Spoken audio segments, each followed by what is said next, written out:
We are live for round 6 of the National Championships, Allies versus Vic Metro at Brighton Homes Arena in Ipswich. I'm not really sure where that is. No, Felix. neither am I, actually. I was just thinking that. Is it in New South Wales? I'm guessing so. Surely, Yeah, right?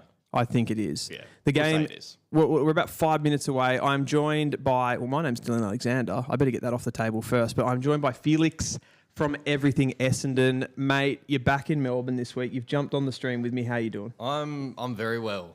Thank you. Thank you, Dylan. The Bombers had a good game last night. I was going to say, fun footy. I actually might start there with you. So you watched that one. You actually had tickets to go to this game. Yes. And you ended up forfeiting the ticket. I did, yeah. I mean, not a bad decision in hindsight. I'll say that. Yeah, I saw bits and pieces of the game and it didn't look... And the feedback that I've seen on social media and whatnot hasn't been very positive about the game. Yeah, I don't even know if we call it footy. It was pretty goofy. But yeah, it was a fun Saturday night. How have you seen now in totality, you kind of know what you are now, Essendon. Probably there was some anticipation at the beginning of the year that you might have done a little bit better. I think most reasonable Essendon fans wouldn't have seen you in the top 8 or anything. Nah, even with a fully fit list, I was, we're thinking rebuild, we're thinking, down the lower end of the ladder, but with all the injuries, it's makes it even harder. And I think, even last night, I don't mind about the loss as much. It's just the way we played, I didn't enjoy. Yeah, a lot of skill errors. Yeah, just a shocking game style, really boring footy. It was pretty putrid. We've actually the game's just come on here. We'll get back to Essendon at some point during this video. We've got to talk about the 2 NGA boys that are going to be out there for Vic Metro today. I'll ask you about the champs on the whole.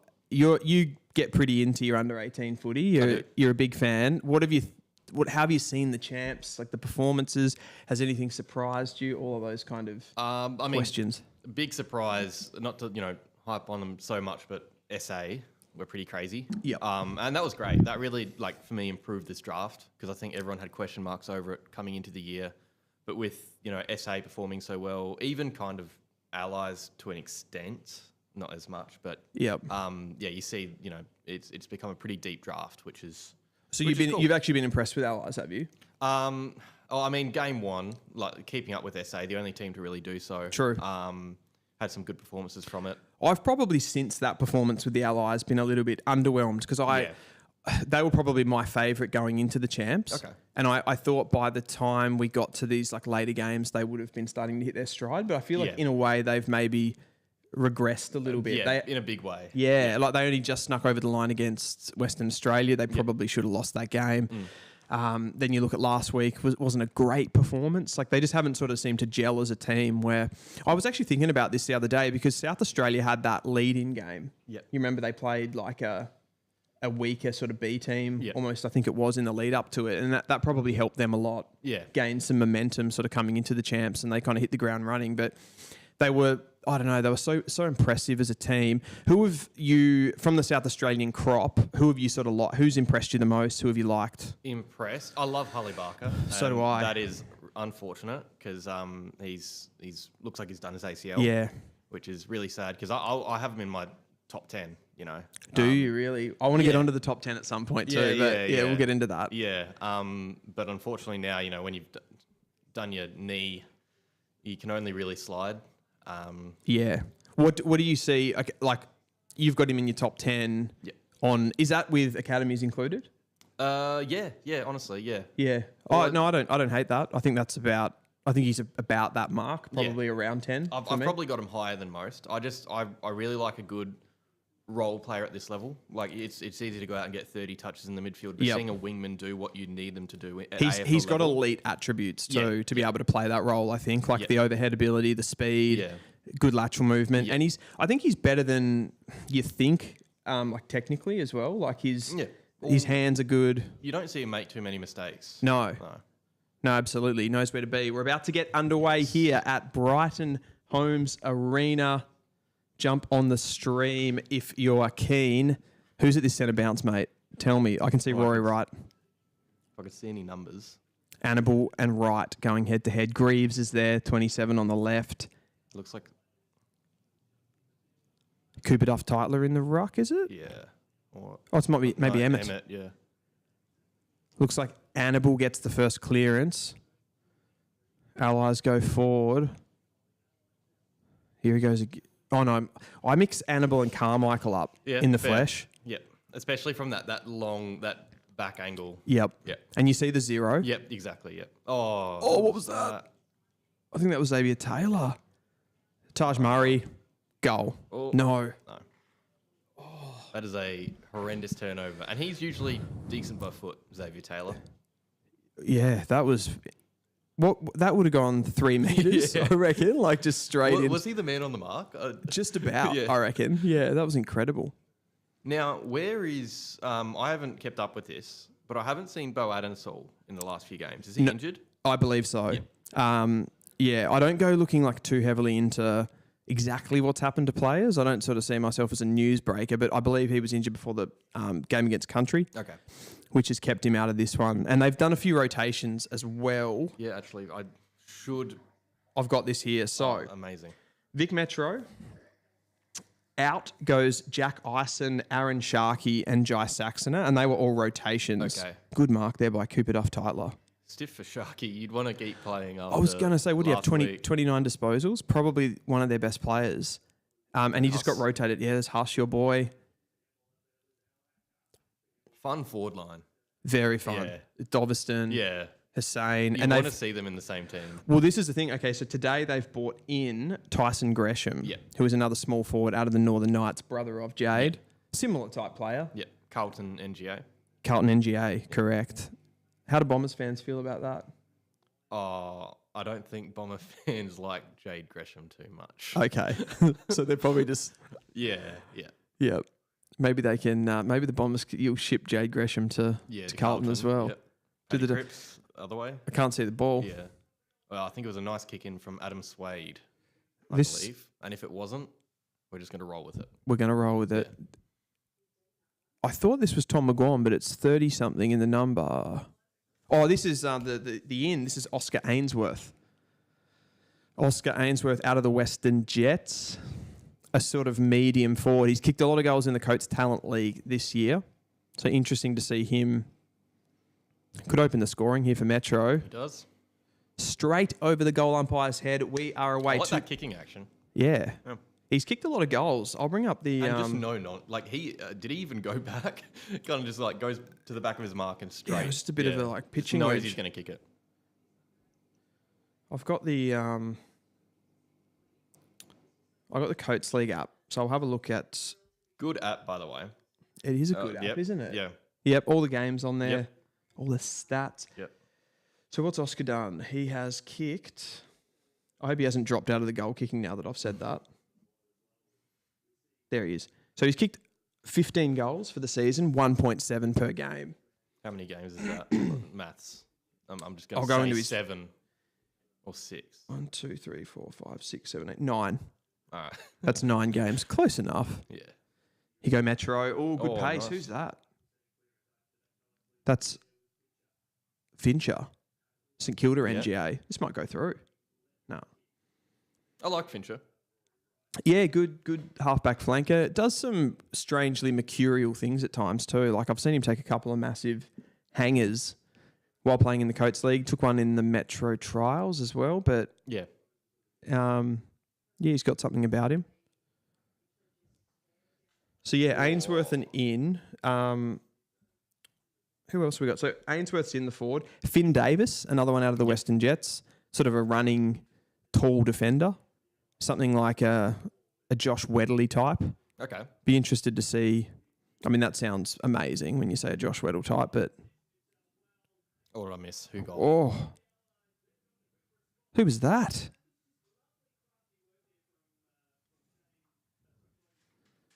Brody Kane.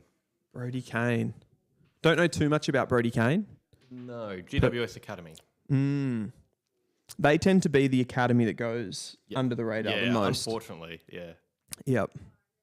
Them and Sydney not as much in hit, but lately a little bit. Who have they got in this draft? Oh, King. Never mind. Yeah. Take it back. And Carmichael. Yeah.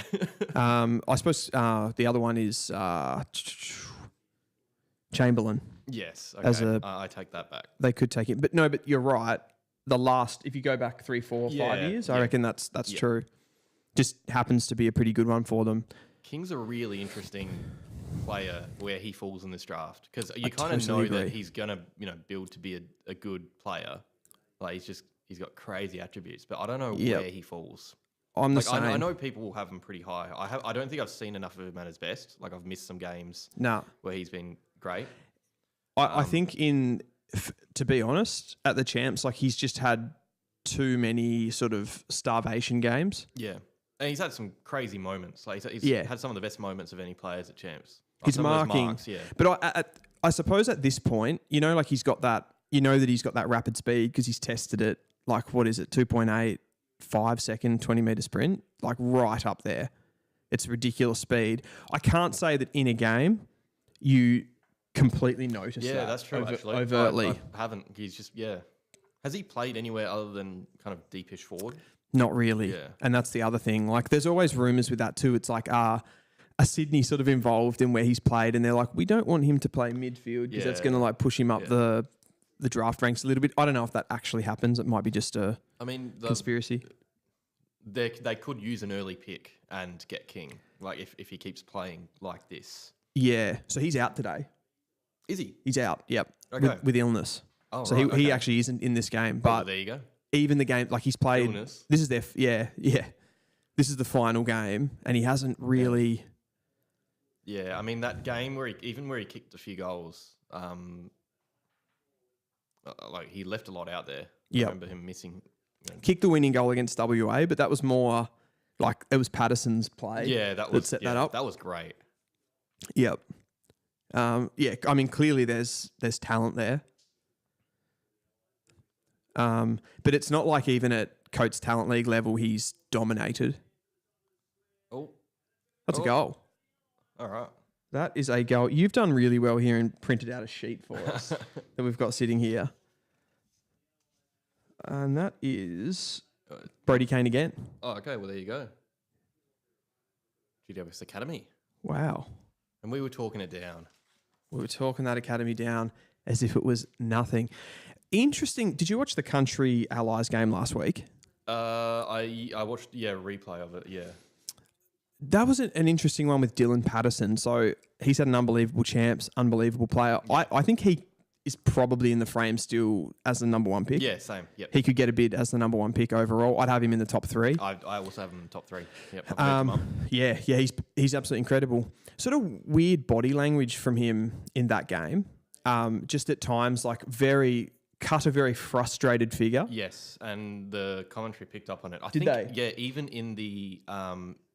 I went to that game, so I didn't hear the commentary. Even in the game at Etihad or Marvel, there was... He had that incident, right? Yeah. Gave away the 50. Yeah. And it's just so needless. Yeah. So that's something you have to work on. He was noticeably... Is that printable? Yeah, it was printable. Oh, my God. Allies are on fire here. Gee, Vic Metro can concede quick goals. Yeah.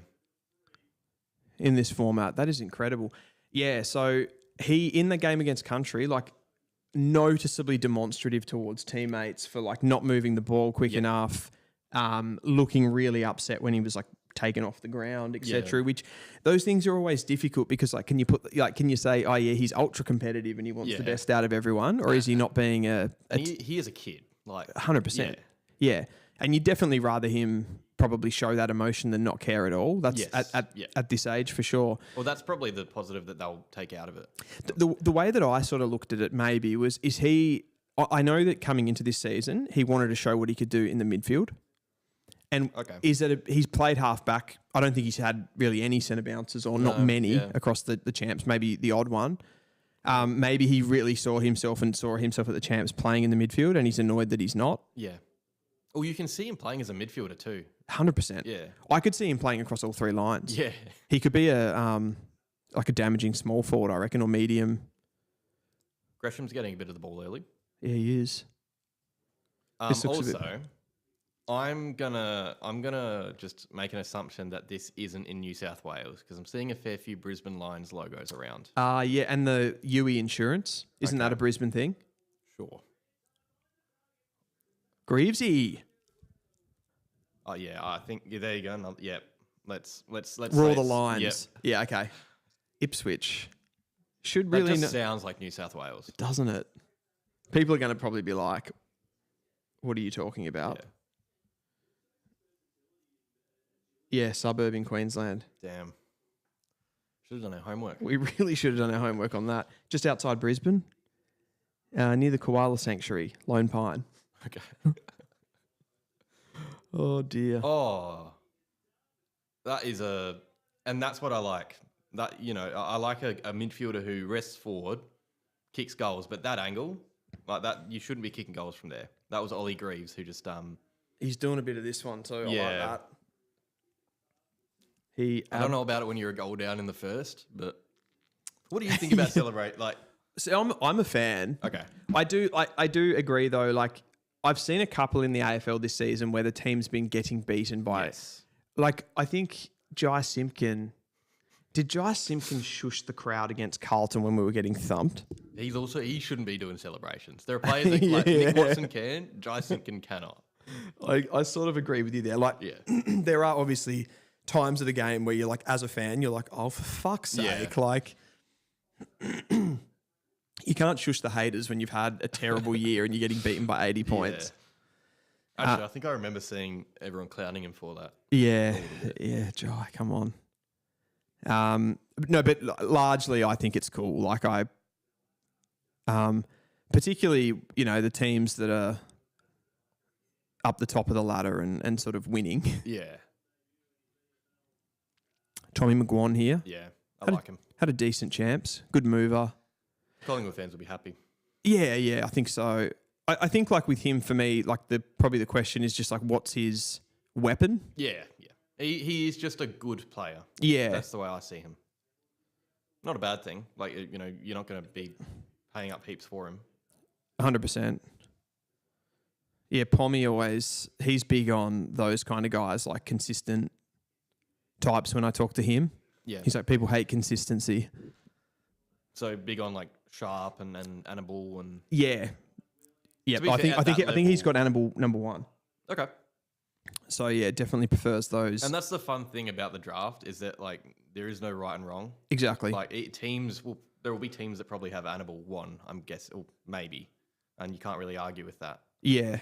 Just because of he's definitely like, and I said it last year with, I didn't have Ashcroft number 1, but I said he's definitely the least like risk player. Like he's so technically good. He's a good runner. Like he's almost certainly going to make it. He's got a good mentality. Like Ashcroft or... Yeah, Levi. Like he's almost certainly going to make it, where you could see the other guys having problems potentially and not making it.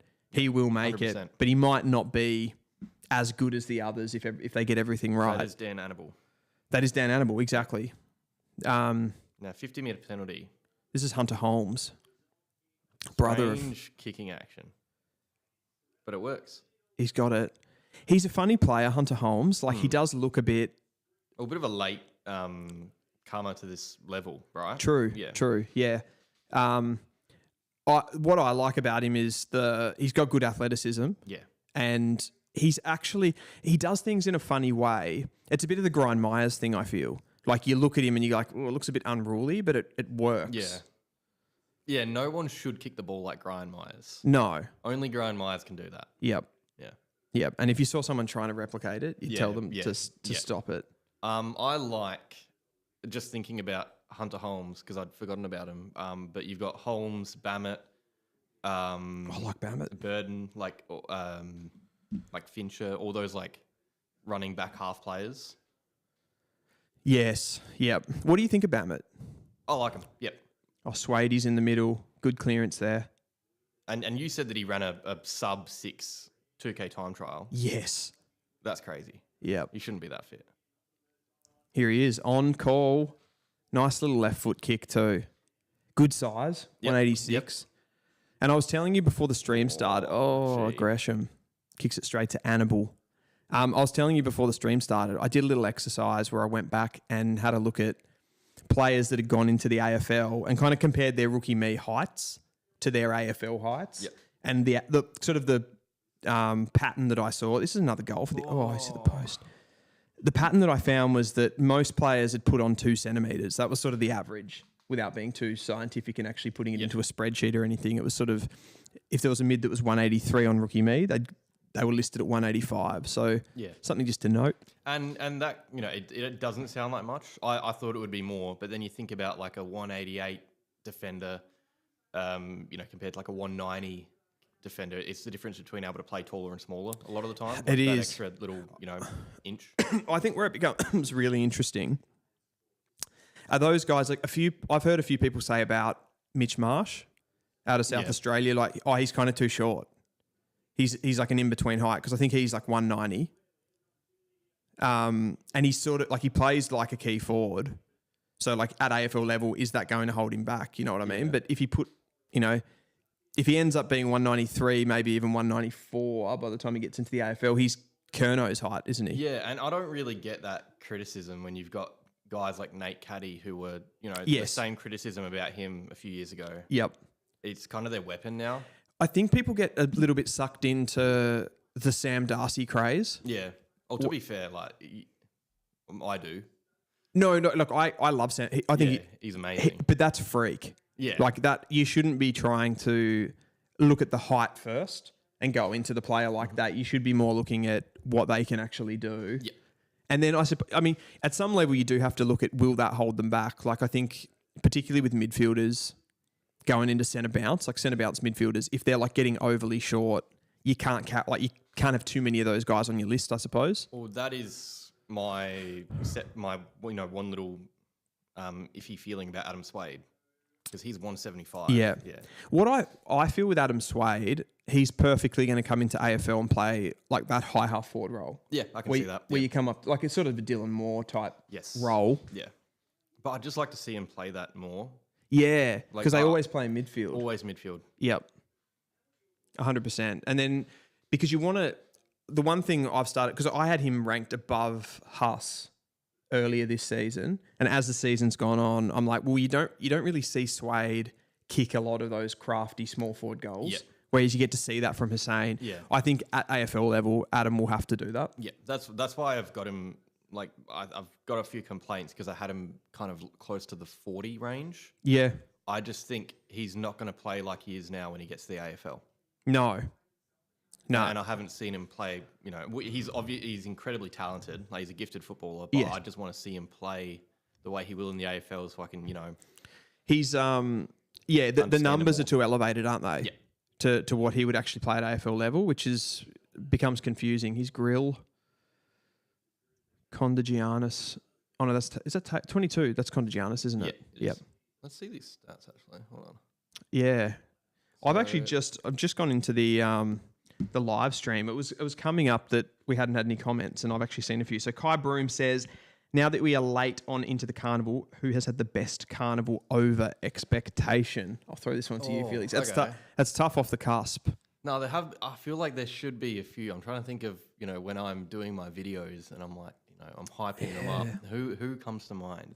There's definitely some. Who's risen the rankings? I mean, the one thing that makes me think of Kai, because he's a Sydney fan, and obviously Lachlan Carmichael has had a brilliant carnival. Yep. For the Allies, he's one that I kind of had him not high, but like a decent range. I agree. I've had him inside the top 20. He's probably fallen out. Like coming into the champs, he probably fell out of there for me, but I like him. Yeah. Again, like not a lot of weaponry, just a good, smart, high IQ footballer. There'd have to be quite a few SA players who. Yes. Yeah. I mean, I'm going to throw, and I don't think he's going to go high in the draft, but Zane Piker. Yep, your boy. Oh. Who was that? Jack Miller. Tassie boy. You know what? I'd throw him as someone who's really impressed me. Yep. Yeah, 100%. Didn't know too much about him coming into it. He's kicked goals. He kicks goals at Coates League level. There. Yeah. No, that's a good shout. I mean, Schubert. Oh yes, good shout. Thank you. Yeah. Yeah. The shoe. Yep. Let's talk about the shoe actually. Yeah. No, that's the main one. He would be, it would be either him or Dyson Sharp for the Lark. Yeah. Yeah. And I think Schubert's a genuinely good shout for the Lark. Yeah. Yeah. I'd like it too. It's a different, It's it's usually a midfielder. Yeah. And it's easy to give it to someone who gets 30 and kicks goals. Yeah. And to be fair, Sharp does deserve it. But No, he does. He absolutely. People are counting out Schubert too easily. Yeah. He's had some big games. He and has different games too. Yes. Which I like. I just found him so interesting how easy he found the ball. Yeah. Yep. Like starvation corner for him did not exist, did it? Like inside that forward line. Cooper Duff Tytler. I haven't noticed him much in this game, and And you know what? So oh no, no, I love him. I still do.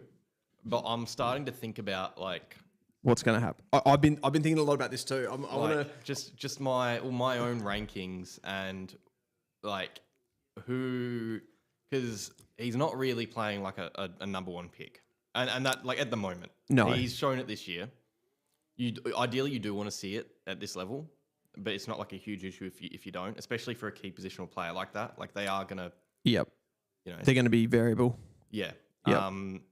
But he hasn't had a great champs. No. In fairness, though, who at the moment for Vic Metro has had a great champs? Ollie Greaves. Yeah, he has actually. Fair. Straight away, you're like, yeah, you're right. He has. Okay, who else? Yeah, like who's all Australian? Huss has had a good champs. Yeah, well, he he's hasn't not game one. He's had one good game. Yeah. Yeah, who would be all Australian? Like Greaves would probably be. I could see Condagiannis. Yeah, okay. I think he's probably been across the 2 games. He's been consistent. Yeah, and Xavier Taylor's someone who didn't really like take me too much in these games. Like I liked him a lot more before. Same. I'm exactly the same. Condagiannis has really. He's been better. Yeah, good mark. Is that Ludovic? Yes. Yeah. Ludovic has actually played well. He's not like I wouldn't have him all Australian, but he has actually played well in the champs. I feel like. Yeah, well, he hasn't kicked many goals, hasn't had too many moments, but I'm not worried. Like I don't have him sliding or anything. Yeah. Yeah. I like the champs has been definitely a bit underwhelming for me with Rory, someone that I had really high before the champs. Yep. We had that weird game one where he was like in the back half, just those hand pass change, tough shot.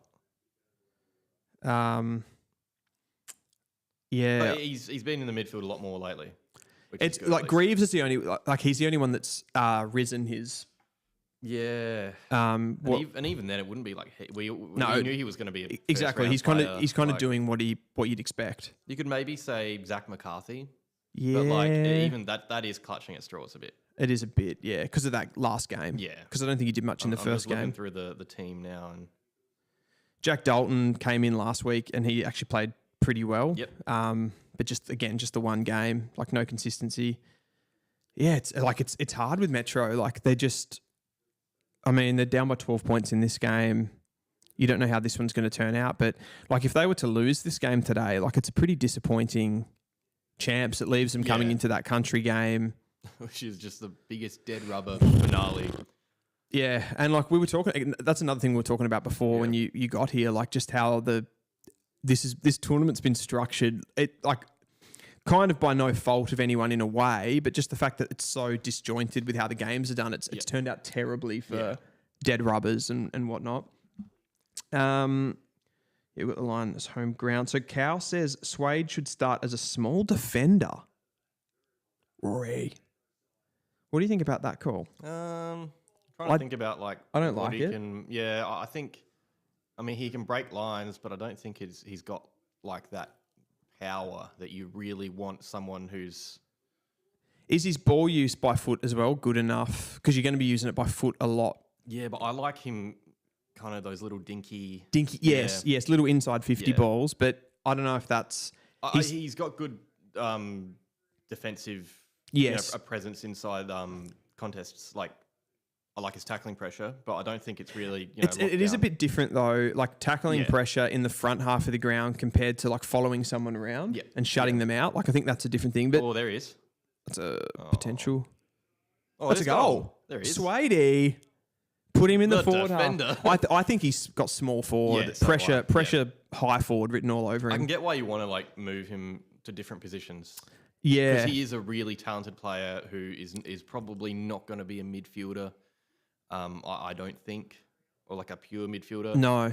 But I don't know if back half is. Yeah, you want someone with a bit more. And I assume the coaches always want him around the ball because he brings such energy. Yeah, and maybe that is probably why you'd want, like, you could think about him in the quarter time. Why you could think about him in the back half because he'll get more of the ball. Like, you know, he can be that. Yeah. Well, I think since like Dacos and Sheasel did it, everybody wants just put him in the back, you know, let him get 30 and they'll win the Rising Star and give them a lot of confidence and stuff like that. But I don't think it's for everyone. No. But I see the reasoning behind it. Yep. Kai also said Constantine shushed the crowd 70 points down. Okay, Constantine wasn't. I put Jai in there. Oh, that's even worse. That's even worse. Yeah. What the hell? What else do we have here? Griffin Hell says, Griffin Hell, that's cool. Sam Cumming has really impressed me. Hope he can get to the Dons. I am massive on Sam Cumming right now. Yeah, and had a good Sandford game. Yes. Really tough kid. Have you seen any of his work in the North Adelaide game? In the ones? Yeah. Yep. Yeah, just some of those contests where he's just getting absolutely hammered and getting back up. Yeah.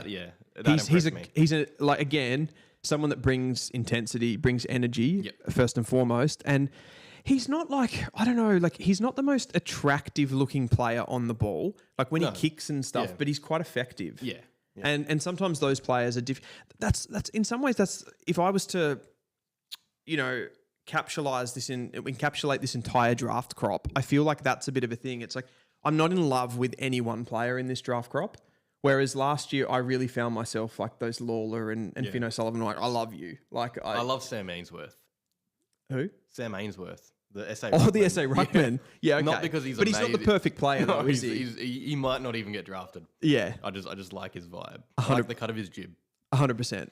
And how he took down like the Metro rucks. Yeah, incredible. I liked that. Incredible. But yeah, so with Sam Cumming, like, does he have that sort of like finesse? And you're probably not getting, like, not that anybody's getting Bontempelli like skill, but you're probably not getting that, but you're getting like a major intensity. I think I've heard him being compared to Isaac Heaney. I feel like maybe he's more of like an Andy Brayshaw. Yeah, that's a better. But did you see his interview last night, by the way? No. Oh, you got to see that. He gets his head like split open and they go and interview him. Oh, Andy Brayshaw. After. Yeah, I did. Yeah. I saw that come up. Yeah, I didn't see. Fantastic. Yeah. And to be fair, same vibes. Like, I could see that happening with Sam Cumming. Just a tough kid. Super athletic as well. Like, just to get contest to contest and tackle pressure and all of those sorts of things. I think he's like a really bankable prospect up in the top 10 where, like we've said, there's not anybody absolutely screaming out for it. Even in the Sandford, the way he finds space, you know, at such a high level to find the footy. Yeah. Just in transit. Like, that's something that you really like to see for a young player. He even, like, against those guys in the under 18s, like, he looks too powerful for them. The way that he's able to, you know, shift them around, move the bodies and stuff. Like, he's so good. And definitely, I'd say he's still elevated himself in the champs. Yeah. Overall, for sure. So he'd be another one. Eamon Hag says, who should North realistically target with their second rounders? Yeah, we're not in the first round. I mean, how do you feel about that? I feel like I've asked you this before. Yeah, I mean, just rubbing salt. Who hasn't? Who hasn't? Yeah. I don't feel good about it. I mean, looking at it sort of ends up coming down to where do you rate Matt Whitlock? I was just thinking that, yeah. Which is unfair on Matt Whitlock. Yeah, that is a tough, What I think, honestly, what I really think about the whole thing, I know that North loved Alex Tyree, and I just don't see why, if you loved him so much, why didn't you just take him at pick 2? And that's, you know how much I loved Finn O'Sullivan. Yeah. They took Finn O'Sullivan, who was the, I guess, like higher pedigree player. But given what we'd already drafted in the midfield, why didn't you just back your selections and go? And that's the tough thing about being so high up in consecutive drafts, because the best players in every draft are pretty much always midfielders. Yeah. And you're kind of being forced to take them. Like, if you pass up on Finn O'Sullivan and he becomes a star, you're going to get crucified by your fan base. Exactly. Yeah. But I don't know, like just if you liked Tyree as much as they said you liked Tyree, and all of the hype kind of looks real so far with him, like, just take him. Yeah. He does look like just a player. Yeah. It's only a reach. Like, the reach is only a perception. So if you want him, take him. That's my opinion. As far as this year, what they can do in the second round. What do you need? We need small forwards. We don't have... Good year for small forwards.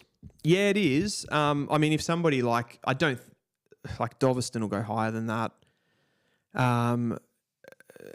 You say it's a good year for small forwards, but I guess a lot of them are linked to clubs. A lot of them as are linked to well. clubs. Yeah, like you start going through and you're like, the Bomber Boys, Gresham, Piker is there. Would that be too high for Piker? Potentially, I think you'd probably want someone with a little bit more quality. Maybe Miller's probably a bit too high for. Yeah, that's too high for Miller. I think so. You could attack a small forward with a later pick. I think.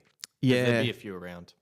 I mean, I would if somebody like a Xavier Taylor slipped through to the 20s and was around that mark. Like again, I think you'll go a little bit higher than that. But Xavier Taylor would be a good one. Is that like medium? We've got no key defenders, like no good ones. Hey, Toby Pink, come on. Yeah, I'm not on that hype train as much. But Taylor is like that kind of medium hybridy guy that's a bit of a runner as well. Condagianis. Yeah. I could see a Condagianis being a good pick for us. So that's probably where I'm at with it. I'd say either a tall or a small forward. Do you need key forwards? Because I feel like that is a perfect range for key forwards.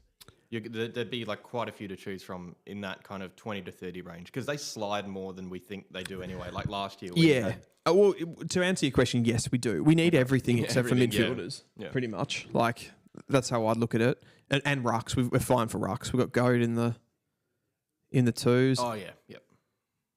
Louis Emmett is an interesting prospect. Yeah, I'm glad we're seeing him play. Yeah, but he's not in the comments. That's what I'm sad about. Yeah, I know. He was in the. How good was that in the comments last time? Maybe at halftime he'll join us. Tommy McGuan at halfback here, doing a little bit of dictating. By the way, Prindable, first quarter, 9 touches, 2 goals, 3 tackles. Wow. Yep. I didn't even know he got the second goal. I thought he only had the 1. Yeah. Kobe Colson's got the 7. Carmichael's got 7. Leading ball winner for Vic Metro is Adam Swade with 5. And Condagianis and Grill and Xavier Taylor. I didn't see them there. They've all got 5. They've all got 5. Yeah. Okay, so they're not huge numbers. No, for Metro. And the major ball winners are all Allies players. Yep, they definitely controlled that quarter. Yep. I think the scoreboard slightly flattered Metro. That's still in this. But this is kind of what happened against, not that the same thing will happen, but against SA. Remember when we were thinking that, SA were playing better footy? Yep. Vic Metro were kind of holding in there. I was just waiting for Metro to, there's Condagianis. Yeah. To just kind of take the game, and then it went the other way. He's a good-looking type, isn't he, Condagianis? I like that. Yeah. He actually pulled, in the game against WA, he pulled off like an outrageous like last-minute decision kick. Like it wasn't necessarily the kick, but you know when they pull the kick right at the last second and you can tell it's a good decision? Yeah. I've liked him. I've liked watching him in school footy as well. Captain of Kerry Grammar. Very good player and good attributes as well. Oh, here we go. Go. He's us. Go. Oh, I don't know about that. Good. Oh, no. Who's that at the bottom? Is that Patterson? No. Yeah, Patterson. Yeah. Yeah, that reminded me a little bit of, I saw last night Oscar Smart when he came inside and he probably should have gone boundary side. Yeah. Oh, no.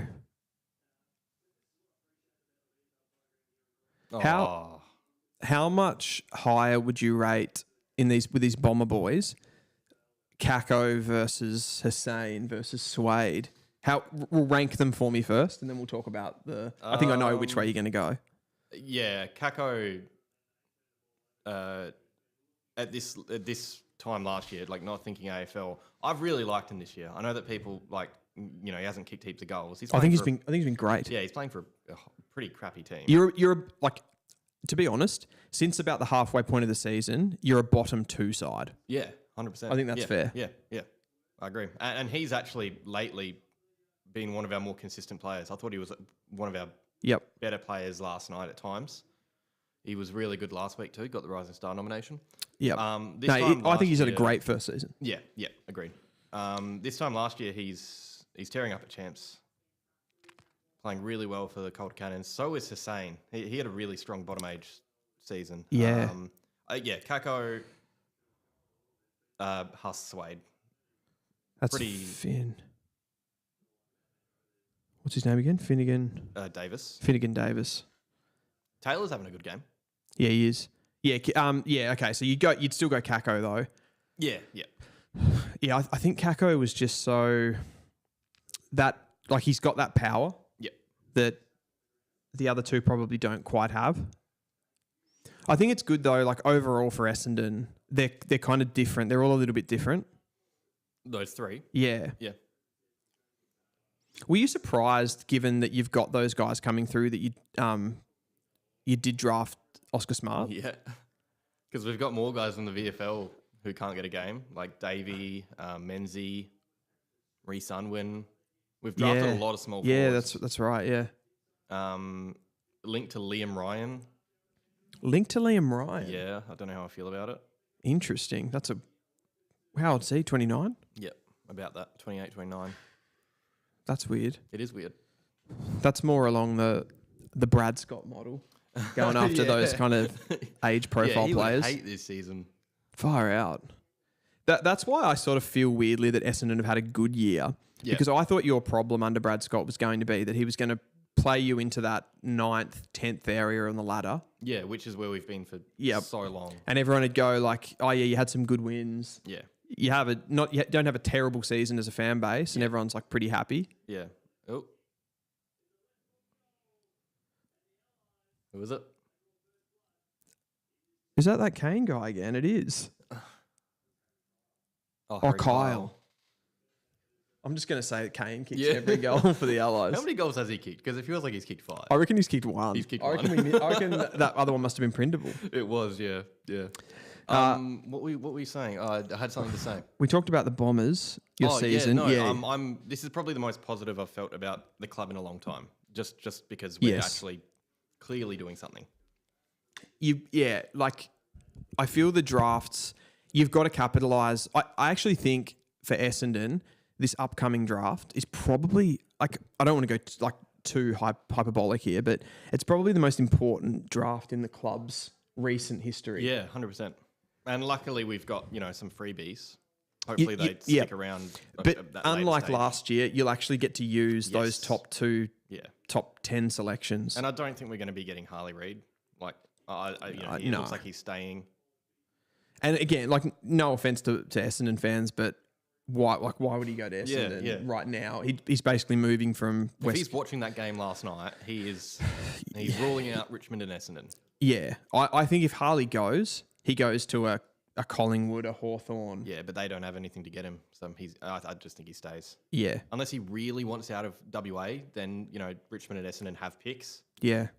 But yeah, you wouldn't want to go there. No. And I've said this sort of consistently that you would, of all of those bottom teams, like West Coast are sort of as likely as anyone as a club to sort of get back. Yep. Like they're pretty successful history.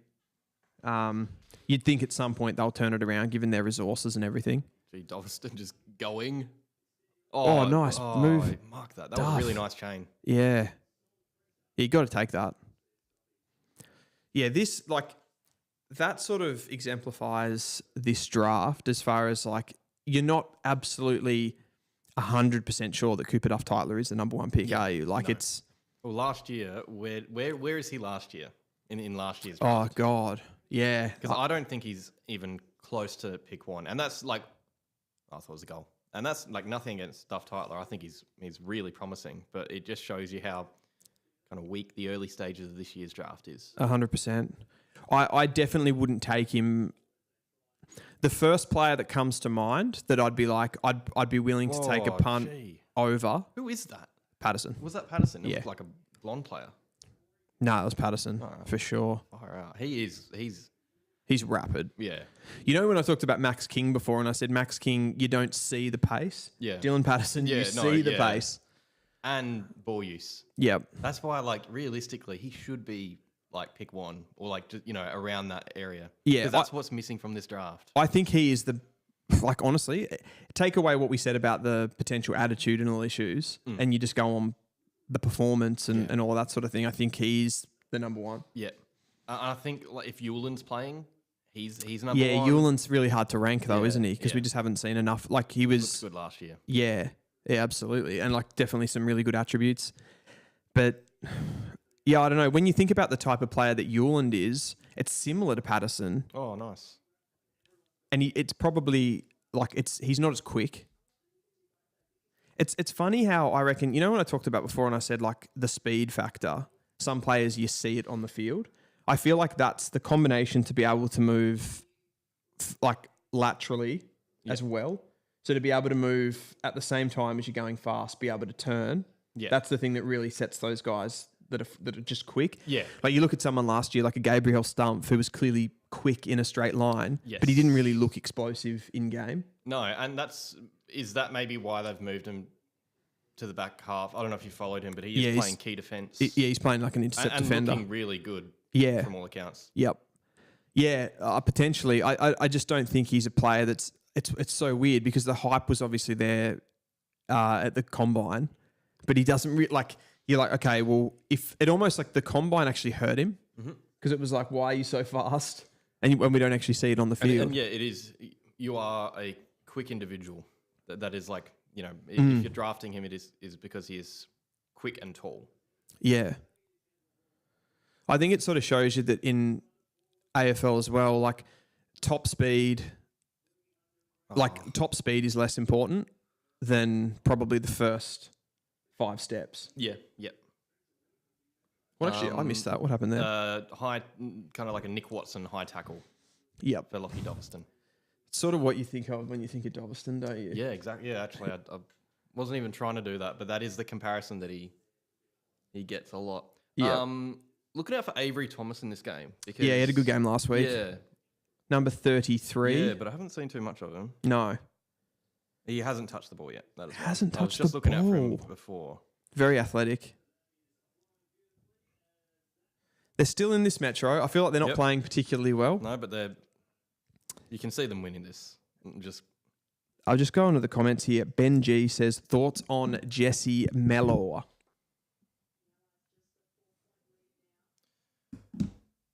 Vic Country. Yes, sort of small to medium forward. Well, that's and that comes back to the North Melbourne conversation because he's not going to be early in this draft, I don't think. But he has looked good at champs. He is Geelong NGA though. Oh, is he? Yep. Oh, there you go. Another small forward. Yeah, that is linked. Club you linked. know what? Yep. There are a bunch. I even look at a player like Toby Cinema, and I hadn't done my homework on him, and he's a Melbourne NGA. Yeah. They're all linked, man. Yeah, that is. And you know what? Ball! Nice, Doverston. He is fun to watch. He is. Yeah. Maybe there is a bit of an issue with academies because there are a lot of good players that are going to go in this draft that are linked to other clubs. Yeah. Not just early. I don't even think it's really necessarily an issue early. Oh, good pick up. I think, there's Patterson, Hewland, Annabelle. I think it's more an issue like the draft. Just on a whole. Yeah. But the later stage of this draft, there's going to be quite a few academy players. Well, if you added up all the academy players that are going to actually get drafted, I reckon it's somewhere between 10 to 15. Oh, I think it could be more. Even more than that. Yeah. Well, that's a huge number then. Well, so what have we got coming in the first round? Like there's already 5, 6, 7. Patterson, Hewland, King, Annabelle. That's like the big 4. Oh, here we go. Look, let's do an exercise here. All right. Bo Adensall, Prindable, Patterson, Coulson, Carmichael. Oh, this is just out of the Allies team. Yeah, well, they're probably a good place to start. Annabelle, I think we're up to 6. Okay, so controversial opinion. Yeah. I don't think the Gold Coast are going to take Adensall. But they do have a lot of players to take, to be fair. Yep. Yeah. There's some rumours doing the rounds lately. I don't know if we get into this right now. Let's hear it. If it's too soon. There are rumours that the Gold Coast are offering to take the West Coast Eagles pick 1. Okay.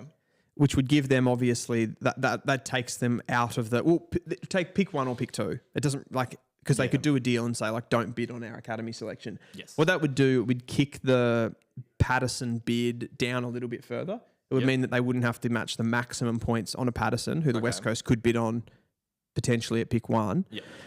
And then they would obviously get ahead of that bid, be able to take whoever they wanted, And I would say that if they were looking in that area, they would probably be looking at somebody that they couldn't get out of their academy. That player to me would be like a Cooper Duff-Tyler. Yeah, maybe a Dersma.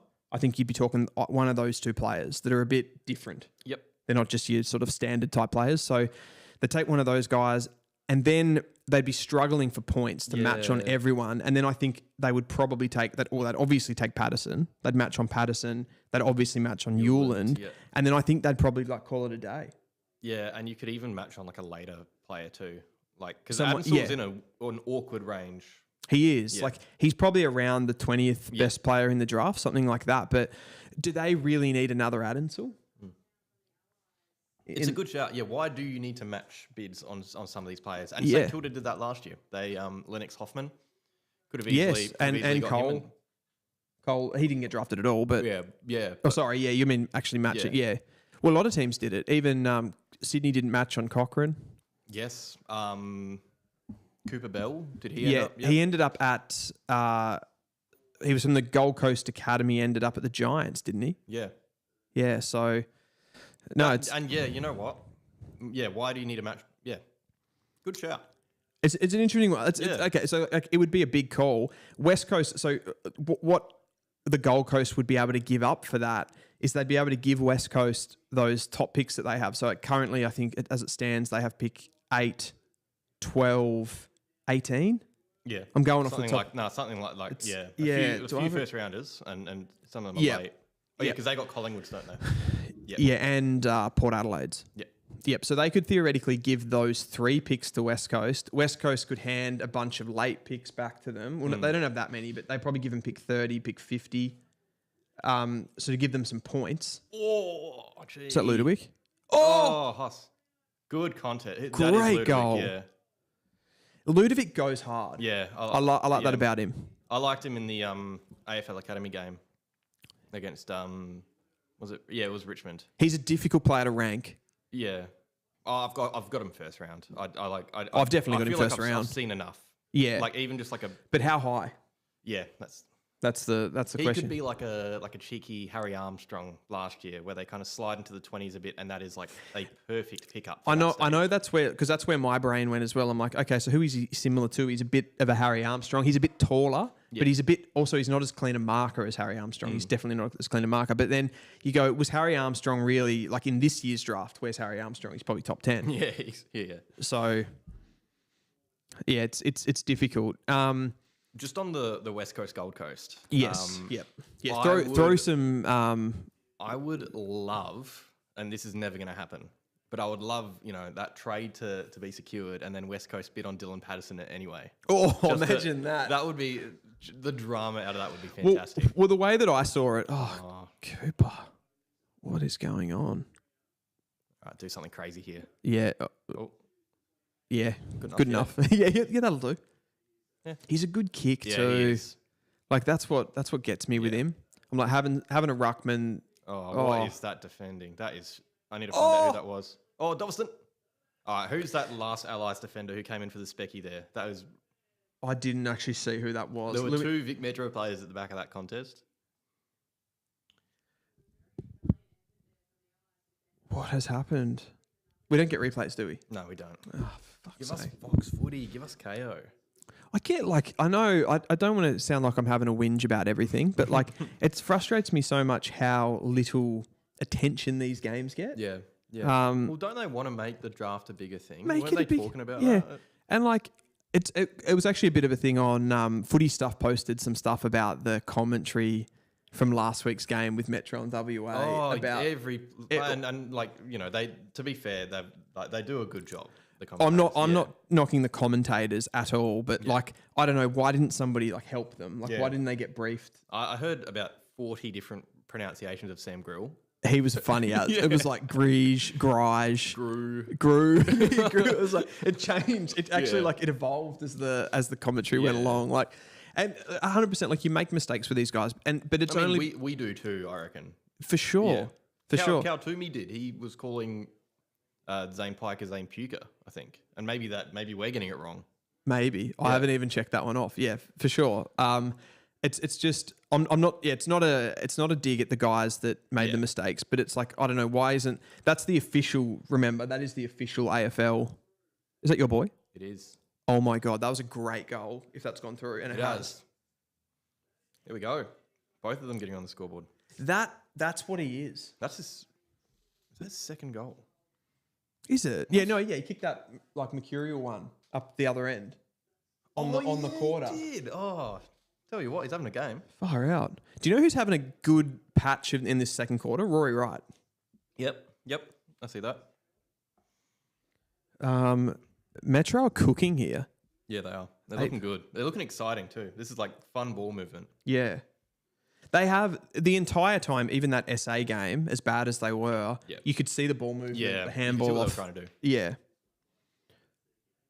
Almost just like not in that game, not good enough to execute it. And I think SA's pressure was too good for them. Greaves, unit. I mean, if Smiley's picked 7 in last year's draft, go again. Do it. No. I missed it. Oh, well, that was Swade, yeah? Swade. I'm just like, because, yeah. Yeah, he is looking good. You thought you could use your 2 top 10 picks, but maybe you can't. Maybe you can't. No, I think this is perfect because there's no way he goes in the first round, I think. No way I don't think no way in the first round, no way in the top 10. Yeah. No way he's going before our picks. Having said that though, like at what point does it become like Essendon have to trade? I think you're lucky by the high amount of academy picks that like the bid's going to come a little bit later naturally. Yeah. And we're lucky that both Essendon and Melbourne are stinking it up. So we're getting early picks. Really early picks. Yeah. What was it last year? 8? It went back to 11. Oh, okay. So that was the Lindsay pick. Yeah. But I mean, if we keep that, and this is I just did not understand the criticism of what we did. That is nice. Oh, oh no. Oh, Rory. Nice. Good. He is a beast. I love him. I'm in love with him again in this quarter. Did you see the handball? Yeah, that was nice. Oh. No, this is actually good, exciting footy. Yeah, this is great. This is just... Where was this against SA? I know. Why didn't they play it Why didn't they keep that open so that... I mean, they couldn't have because it was the first game for Vic Metro, but... Oh, and you can see everyone's got confidence. Yep. They're all trying stuff. Yeah, wow. I'll just jump into the comments. I've been ignoring those a little bit. So we did thoughts on Jesse Mellor. Kyle and McNamara have had all right games. Yeah, I'd agree with that. Kyle's been pretty solid in the champs. Go. Oh, Greavesy. That was a good tackle. Yeah. Blessy Bear says, what would cost to get Suns Patterson to the Lions? I rate him better than Annabelle. Well, not happening. It won't happen because basically as soon as you try to pick him, the Suns will match. I mean, if I'm Gold Coast, I'm matching pick 1 if he's bidded. Yeah, there's no world where you're not matching a bid. Remember, whatever he gets bid at, you get a 10% discount as well. Yep. In that first round, so which I think they should just get rid of. Same. Yeah. Like that seems like an obvious, way to fix this a little bit. You know, it's kind of all been like kicking off lately around this topic. They reduced last year. Like their big thing was we're taking it from 20% to 10. Yeah. So why not just make it 0? Yeah. Like it's so easy. Yeah. We're going to allow Vic clubs to get these, academy kids whenever, but we're going to reduce it by 10%. It makes no sense. Yeah, it's just, I don't know. Nice. Is that Kondo? It is. He's a good player, man. Him and Taylor are looking good back there. Yeah. I'd love North to draft him. Like, nice kick. I like again, the captaincy thing for North, I think, is big. Grill's had a quiet game. Playing half back. Umpire down. Oh, no, player. Who was that? Blonde. To be fair, I thought Patterson was blonde. He might not be. Yeah, everyone's blonde. Everyone's blonde. That blonde guy over there. No, he's up and he looks okay. That might be Patterson again. I'm actually not joking. Oh, God. He did look blonde just then. Did he? Who's taking that mark? Oh, that's yucky. Who was that? I reckon that's... Get there. Was that Barker? Oh, play on. Get up.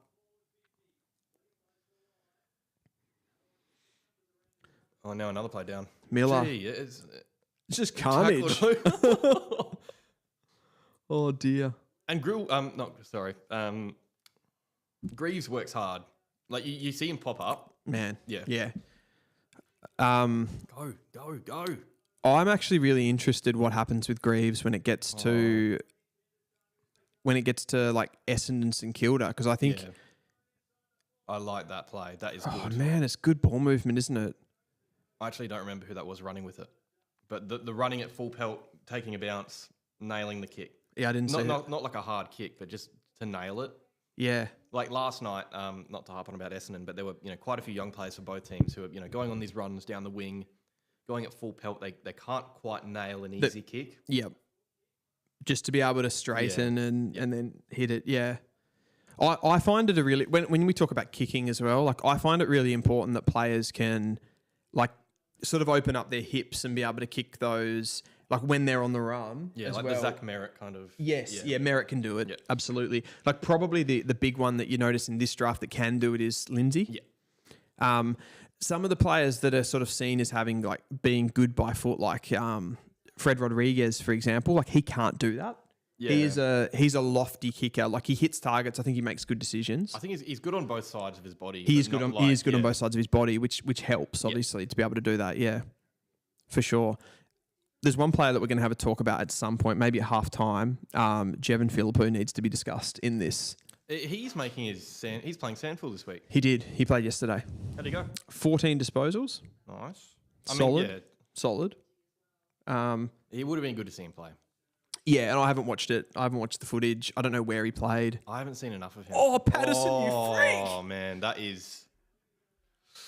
Every time I see him, I'm thinking, like, do I put him in pick one? Man, he looks like an AFL rugby player. Like, and what I mean by the AFL part of that is he's not a rugby player convert, but he's got traits. Oh, he did play rugby. Did he? He? Not? Yeah, I think so. Or at least there were rugby clubs trying to get him to play rugby. Right. I think he does. He must come from a rugby background. He moves like a rugby player, but then when you put him on the footy field, it's not like a fish out of water. Yeah, he's not Carmichael Hunt. No, exactly. No, he might be there now for me. Like I think he's there. Yeah. I think he's there. Like tell me who has had a more consistent / with those high end attributes. He looks AFL ready, physicality, everything. I don't know, like he's bankable. And it's everything that this draft is lacking too. Yeah. Yeah, exactly. He's a good kick. He's creative. Yeah. Like he's multi-position. Yeah. You know what? Yep. Number one. I'm talking you into it. Yeah, let's do it. No, I'm sold. I am sold as well. I mean, I don't think like then the question goes like, will he be bid on at number one? Probably not. Think he will, and I think that's like what it ends up coming down to. But why don't you? Well, is it like the marketing? Do you want to draft someone pick one to get the fan base? Because there is a difference between pick one and pick two. Yeah. So I think there's two things built into this. So apparently, and I don't know.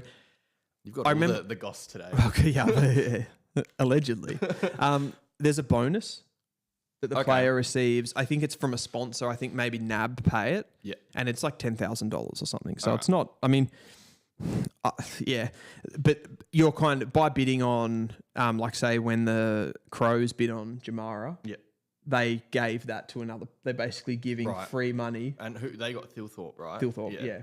So worked out perfectly for them. They made the Western Bulldogs pay, and probably now it looks like they got the better player as well. So they did really well. But I think that's built into it. And the other thing that's built into it is not wanting to give this sort of this player that you're drafting as the number one pick. So you're kind of telling them that we rated somebody else higher. Yeah. But on the stupid thing about that is every time you bid on someone, you're doing that. Yeah. Like that doesn't really just relate. I guess there's a big difference between 1 and 2 compared to like 13 and 14. Yeah.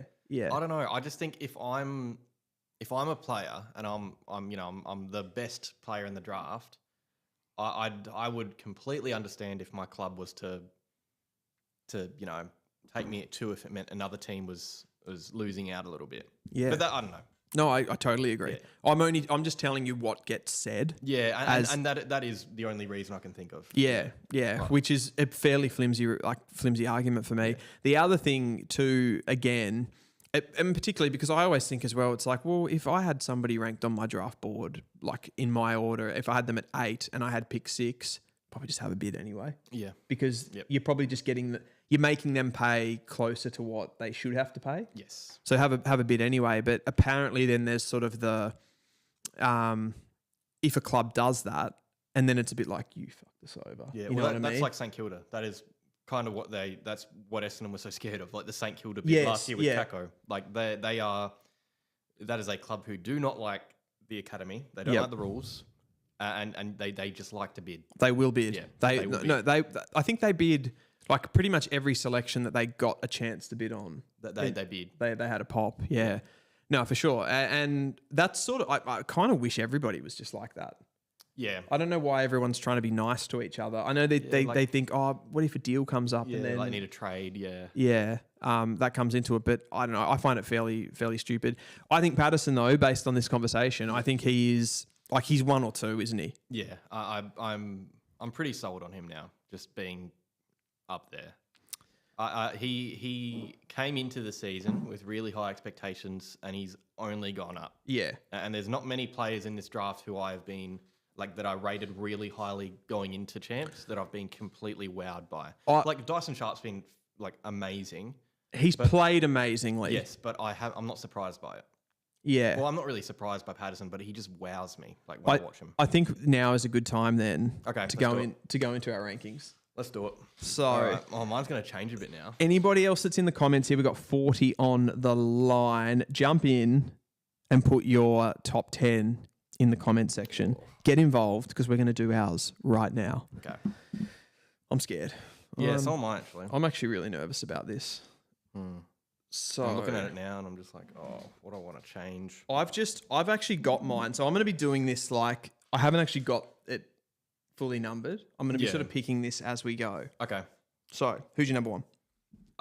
Dylan Patterson now, I think. Yep. Me too. Okay, cool. We've sort of spoiled that a bit, haven't we? Yeah, a little bit. But now it's okay. Okay, number 2. I'll go Cooper Duff Titler for now. I'll put him 2. Me too. Yeah. Okay. Cool. He's still there, but it's a watch. It is a watch. Yeah. I'm not convinced. And to be fair, I haven't been convinced all year.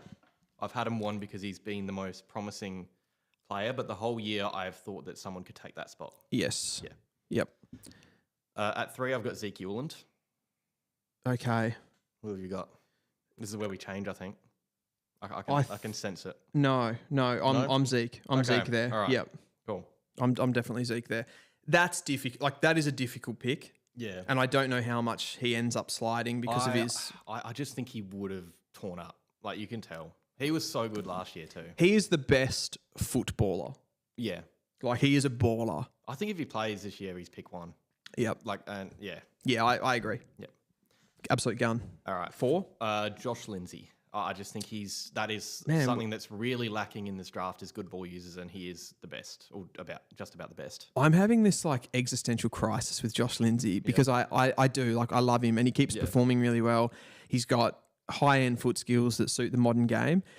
Like he doesn't have the only thing that I don't like about him is I wish he had like a bit of punch. Yeah, or like something that we can complement at the same level of his ball use, like in another aspect of his game. Yeah. Because it is always ball use. But because this draft is lacking that, yes, that is what I am thinking. What do you think he projects as at the top level? Like, where's he playing? What's he doing? That's a good thing about his game because you could see him being a really effective, halfback flanker.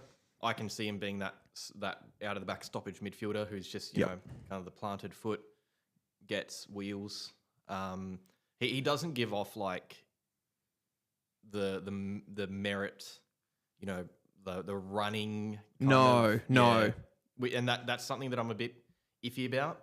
I think that's also a reason why this draft is so mid early because I rate Josh Lindsay so high and I don't think he's going to dip.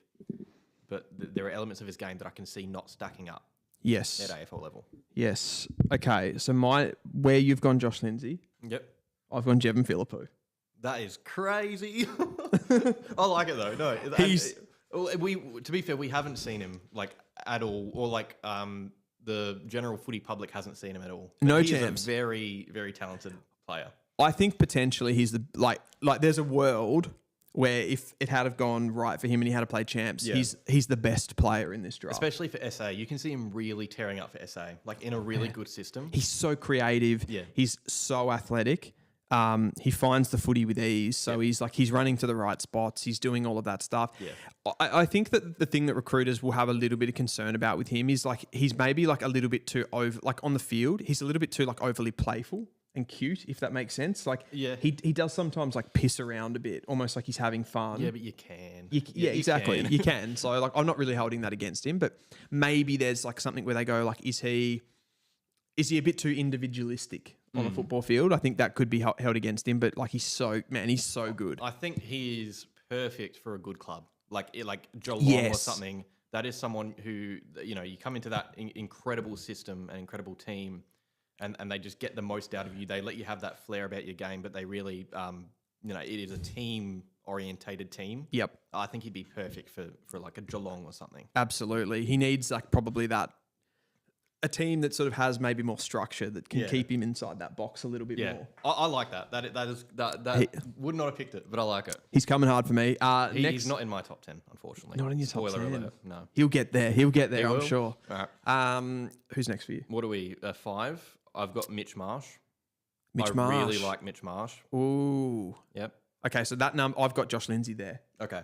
Yep. That's where he comes in for me. So we've talked about Lindsay. Talk to me about Mitch Marsh. Well, so we've got 4 of the same top 5, right? Yeah, that was the only difference. Yeah. Marsh, Philippou, both Marsh, SA. Philippou. Yeah. I really think there's going to be a massive trend for those, you know, 190, early 190 key forwards who can roam, do a bit of roaming. He didn't do too much in champs, to be honest. He was mostly up forward, but he had 34 disposals in champs carnival, and I think 28 of them were score involvements. Holy shit! I never saw that. Crazy high impact, and you see it when you watch him. Well, you do, because you know that the kicking is high end. Yep. He is a knife cutter. Yes. Yep. I don't know if that's a good analogy. No, we're going with it. He is a knife cutter. He cuts knives. Daggers. He cuts knives. That is definitely not what I was supposed to say. But he's so good with ball in hand. Good, like he basically he's technically sound as a key forward, and I think that's kind of what you want now.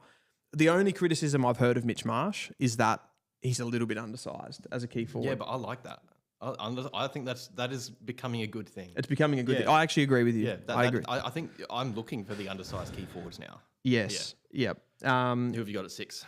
6, I have got Samuel Cumming. Okay. All right. I've got Willem Dersma still.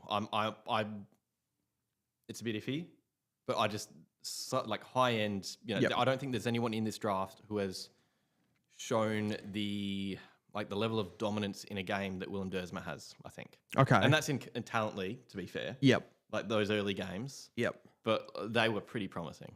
Like you look at that and you're thinking pick one, and then he doesn't quite show it. I'm going to have him 6 for now. I think it might change by the end of the year. Did I just do 6 or did I do 5? That was... No, 5 was Lindsay for you. And then 6 was Cumming. Yep. So I jumped ahead of you there. Yeah, okay. Just to get back on track. So my question with Dersma, my only question and this is sort of like myself, there's 2 things that I have like potential sort of like questions. It's a little bit of like an intensity thing, like when I watch him play. And I know he's a bit of a glider and smooth, and you could probably you probably could have said the same thing even about like a Marcus Bontempelli when he was playing under 18s. Like doesn't... You can say it now, to be honest. I look at Bontempelli, I don't think intensity. Yeah, no, you even don't. Though he is like he plays at that level. It's just the way he looks. The way that he looks, yeah. So like that could be an aesthetics thing. The other thing is it's that position thing. As far as I don't feel like I have seen, like you mentioned dominance. I don't know if I have sort of seen him like dominate at any one thing. Yeah. Albeit I've seen him, probably the thing that stood out to me across the champs has been his aerial game. Looks really good. I don't see the vision with him at halfback, but I also think there's clearly flexibility because he played some really good games there. Yeah. I see him, if anything, more forward half of the field. So do I. So I absolutely do as well. I think maybe wing. Yeah. There is versatility to his game. Yeah. And that's a big reason why I like him too. The only thing is with that, I don't like him as a third tall forward. I don't think he's sort of like physical and combative enough for that role. Yeah, that's fair. Whereas I think Mitch Marsh can be. Yeah, Mitch Marsh more definitely has that demeanour to him Yeah. for sure. So he would for me, he would come in next. So you've got him at 7. Yep. This is where it gets really tough. I'm going to go, because I've got players.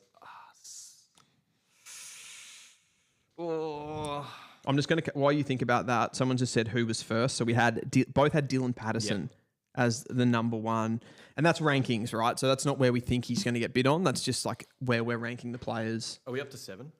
Yeah. I think so. I think I'm going to go with Pommy with the Dan Annable 7. I think there's a bankable, consistent, good leader. I think he's a good pick 7. Yep. You know, I don't think he's up near the top, but I need him in my top 10. That bankable player. I'm going to bring him in then so I had Dersmer at 7. I'm going to bring Dan Annable in at 8. Okay. You've triggered that for me. I think at 8 I am going to go.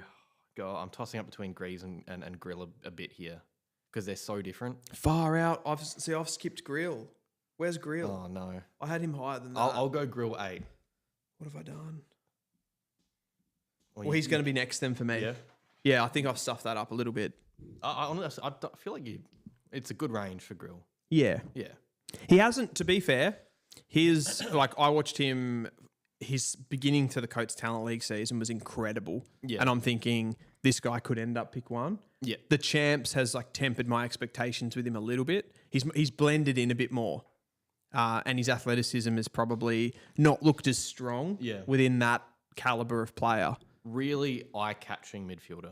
Like he is someone who you just notice, I think. Do you feel at the Champs, though, like that's been a little bit... Like he's very noticeable at talent league level where the athleticism drops, and then you watch him against like Sam Cumming and these types of players that also are very athletic. And it's like, okay, it's not as catchy. No, yeah, you might be right there. And maybe the eye-catching aspect of his game, because he is, so eye-catching at his best, is that a bit of a little red herring?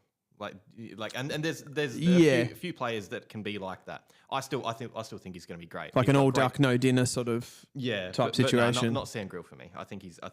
I think he's good. I think he's great. I think he'll go higher than this too in the draft. I think one of those. Yeah, well, any club needing a midfielder down there. I think Richmond wouldn't let him go. Yeah, I can see that personally with one of those Do top. Do you have him above Josh Lindsay?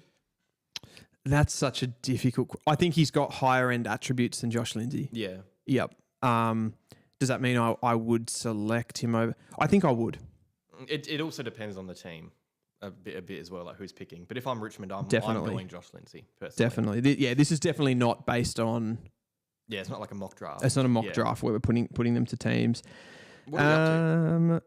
Where we must be up... That must have been 9.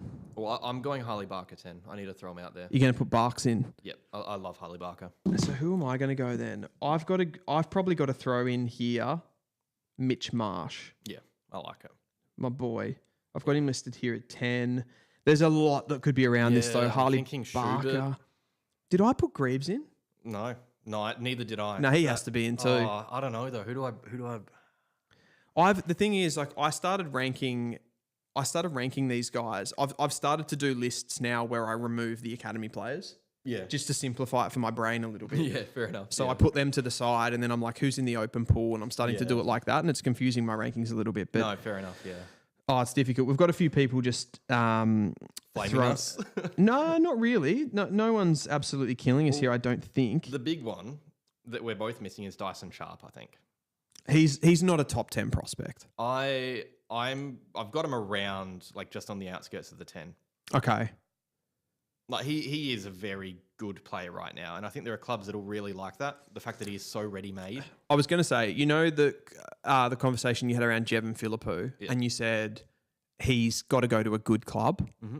I totally agree with you on that. So I get that thing with Dyson Sharp, a West Coast, a Richmond, but at the same time, you bring him in and he's like a culture guy. He hits the ground running. He's a guy that could come into AFL and do really well. I think about someone like a James Warple, who was a pick in the 40s or the 50s. Okay. Came into the AFL, won a best and fairest really early in his career. Yeah. That's sort of how the type of player that I see Dyson Sharp as. Yeah. Even I look back at some Lark medalists based on the fact that he'll probably win it. Players like Devon Robertson. There's another one. Yeah, I think he's that type. George Stevens.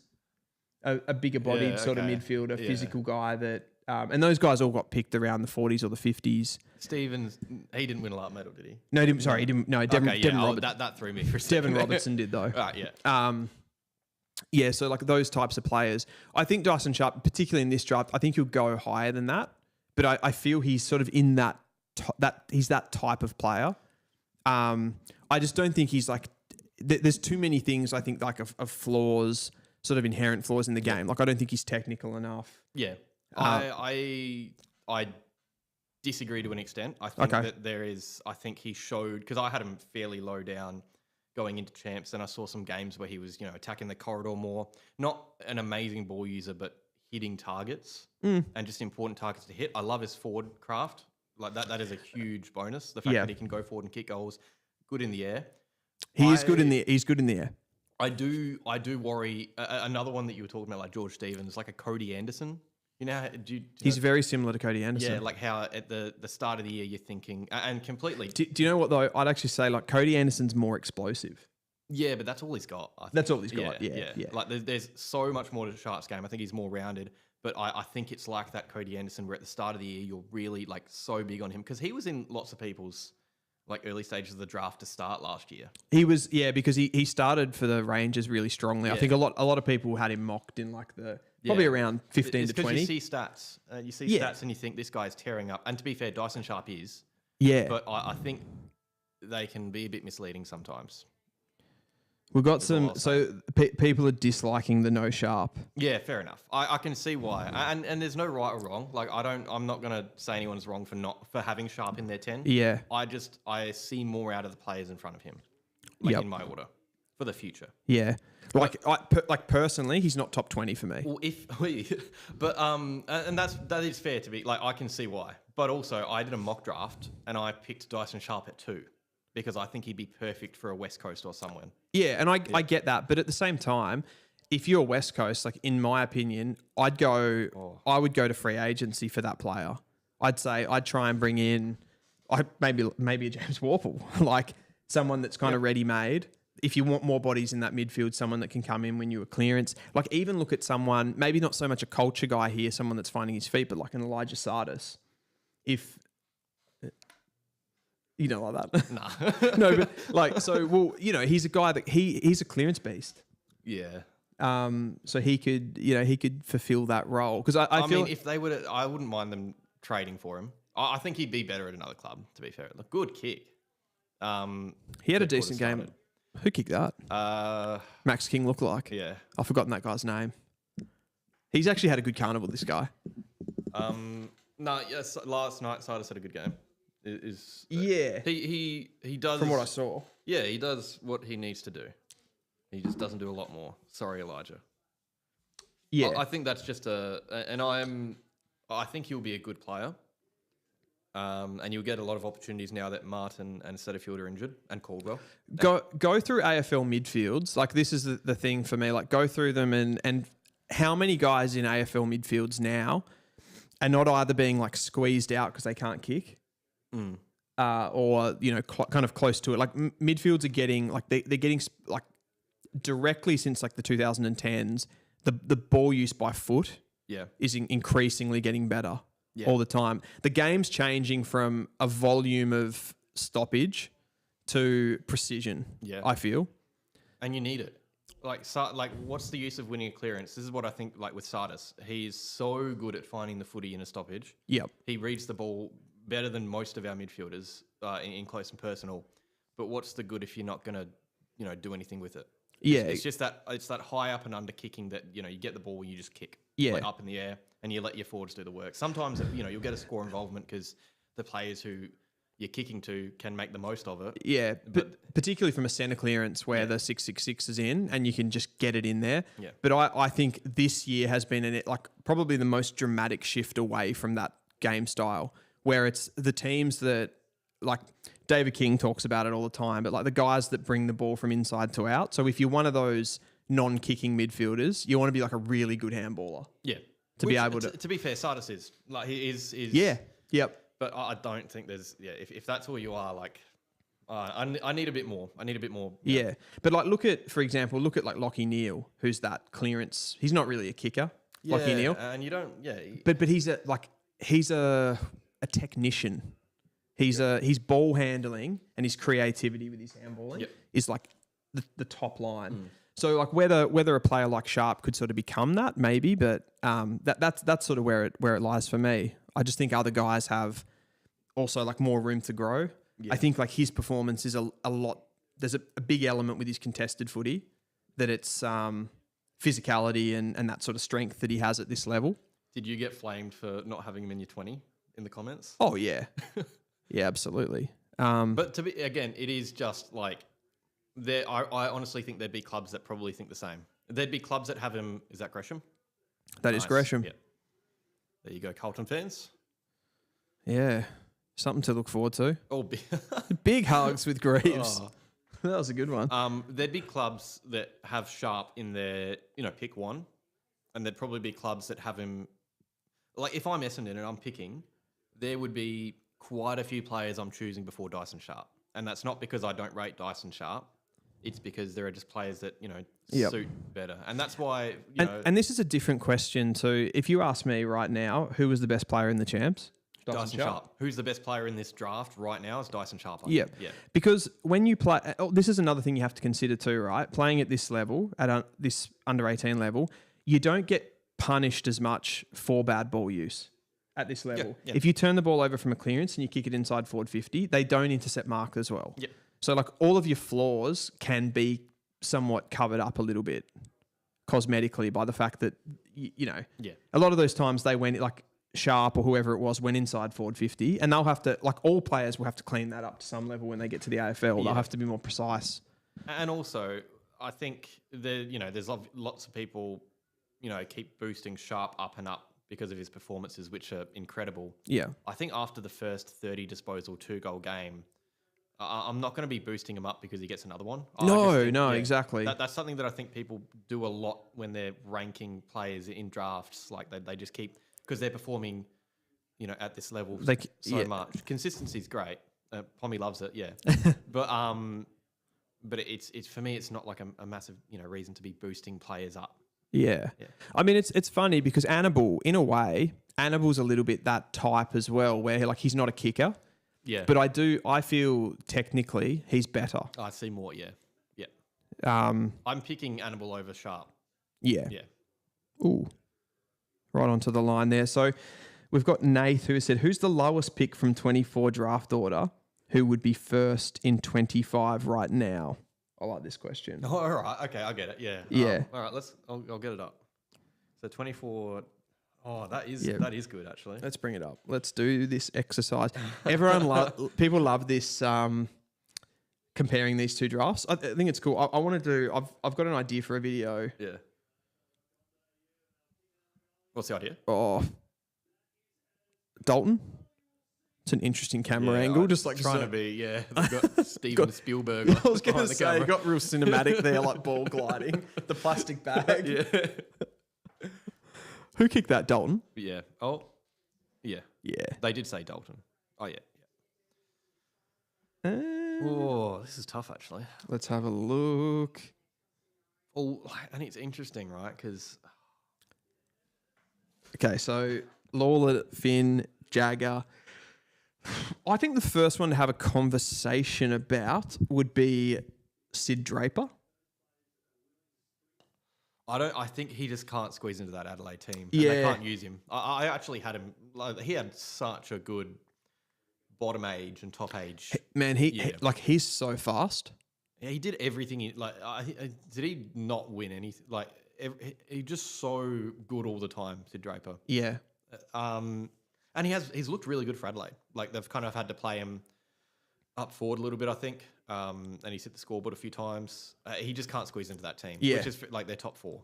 I haven't tracked his SANFL form at all, but the only reason I say that is probably because of the, again, like the ball use by foot. He was a bit weaker. And to be fair, like Patterson is really good.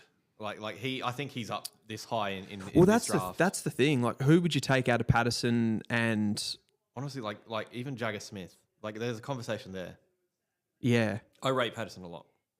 Every time I see him, I rate him more and more. So do I. But okay, we're going down Ashcroft. I'm taking Lang. Yep. So I've actually had this conversation with somebody else, and I remember getting to this player. The first player that comes to mind that I would not take over this crop is Josh Smiley. Yeah, that is fair. The 7 looks like a pretty big pick for Smiley when you've got Taru, and everyone underneath him. Yeah. Trevallia's an interesting one. I think Trevallia's got like a lot of room for growth. Yeah, 100%. Like coming into the midfield and stuff. So I Not think everyone's going to hit their straps straight away. Yeah. He's clearly struggling like a little bit to, See, it's so funny because I had Lombard. Lombard goes at 9. I think I had Lombard at like 5, maybe 6 in this in the raw rankings. Because he's great. Yeah, he's good. What's that? That is McNamara. I think he's one of the ends. 11. Huh? He's not on this sheet. Oh, he's number 31 on the sheet.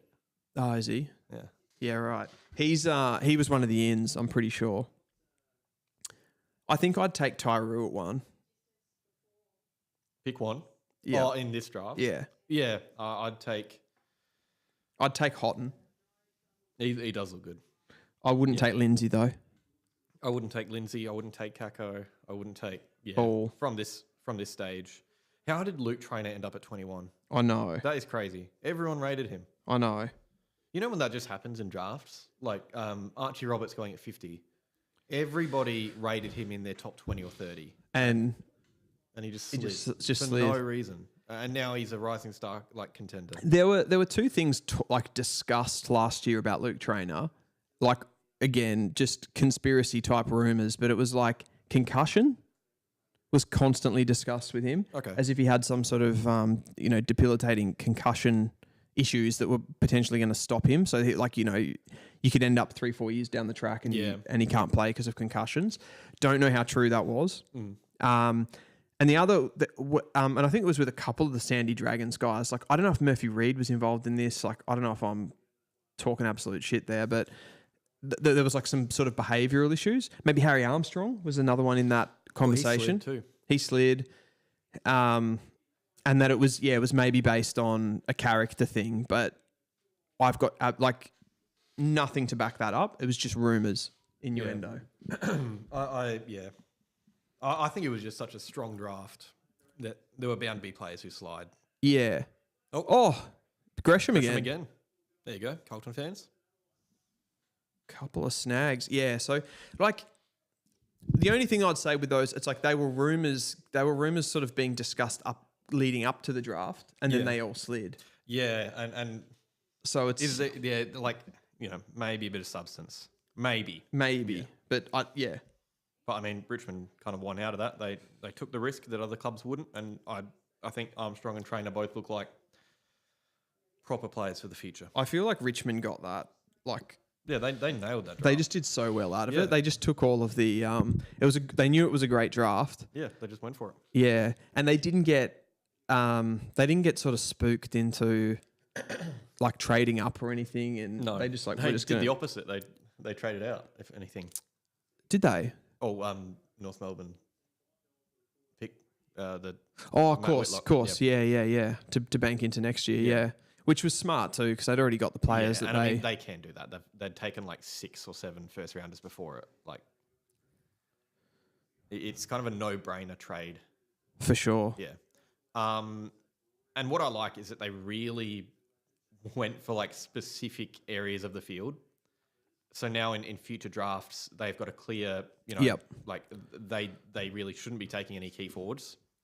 They've got specific midfielders that they need to be taking. I love that. I feel like for them too, it's like they come into this draft and they can kind of, they don't have to, like last year, they got all of the tough positions out of the way. Yep. Like they got those key forwards, they got the key defender in Luke Traynor, they got creative players, like the big-bodied sort of forward mid in Lawler, even the big-bodied sort of general mid in Smiley. And then now it's kind of like you can just take like Sam Grill, he's quick, quick midfielder, take him. Take a ball user. Take a Lindsay, someone like that. So it's kind of, it's just a smart way of doing it. I feel like it's easy in that situation for them to have gone, oh, Murphy Reid slid. So, like, they take Murphy Reid. Yeah. Xavier Lindsay, good sort of general midfielder, pretty bankable. I think they absolutely nailed it. Yeah.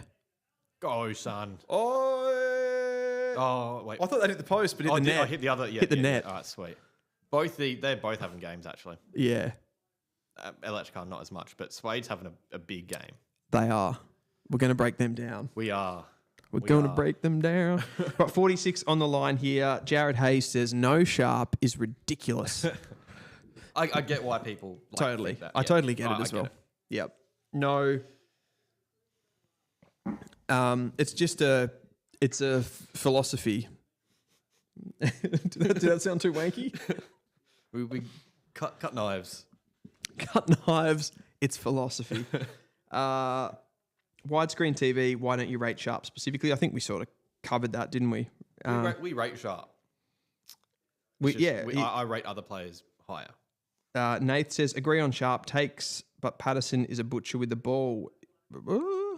And you have him first. Patterson's not a butcher with the ball. I don't think he's a butcher with the ball. No, not at all. I think most of the draft is a butcher with the ball. There are lots of... I think there's also... I feel there's a want from football fans when there's like a big-bodied midfielder or a tall midfielder.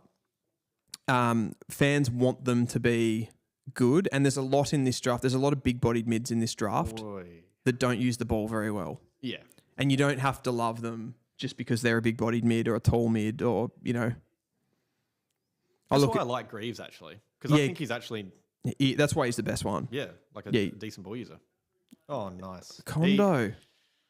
He's rising my rankings. He's good, man. Yeah. And like he doesn't really shown it in the champs, but he can run. Oh, that bounce is horrific. Oh my God. Good hunter. What is Suede doing there? Xavier Taylor. Look at the pace. Look at the run on him. Oh, McCarthy. Unlucky. That's a goal. Oh, it is. It is a goal. No way. Good goal. He is such a, his finishes are so weird, McCarthy. Like, he's sort of like falling over as he takes them. He did one against WA like that. Of a kick. Yeah. Great. I like seeing Contagianis and Taylor not Combining. directly, but link up in that. Taylor up the field. He's having a good game. Both of them are. I really like those two.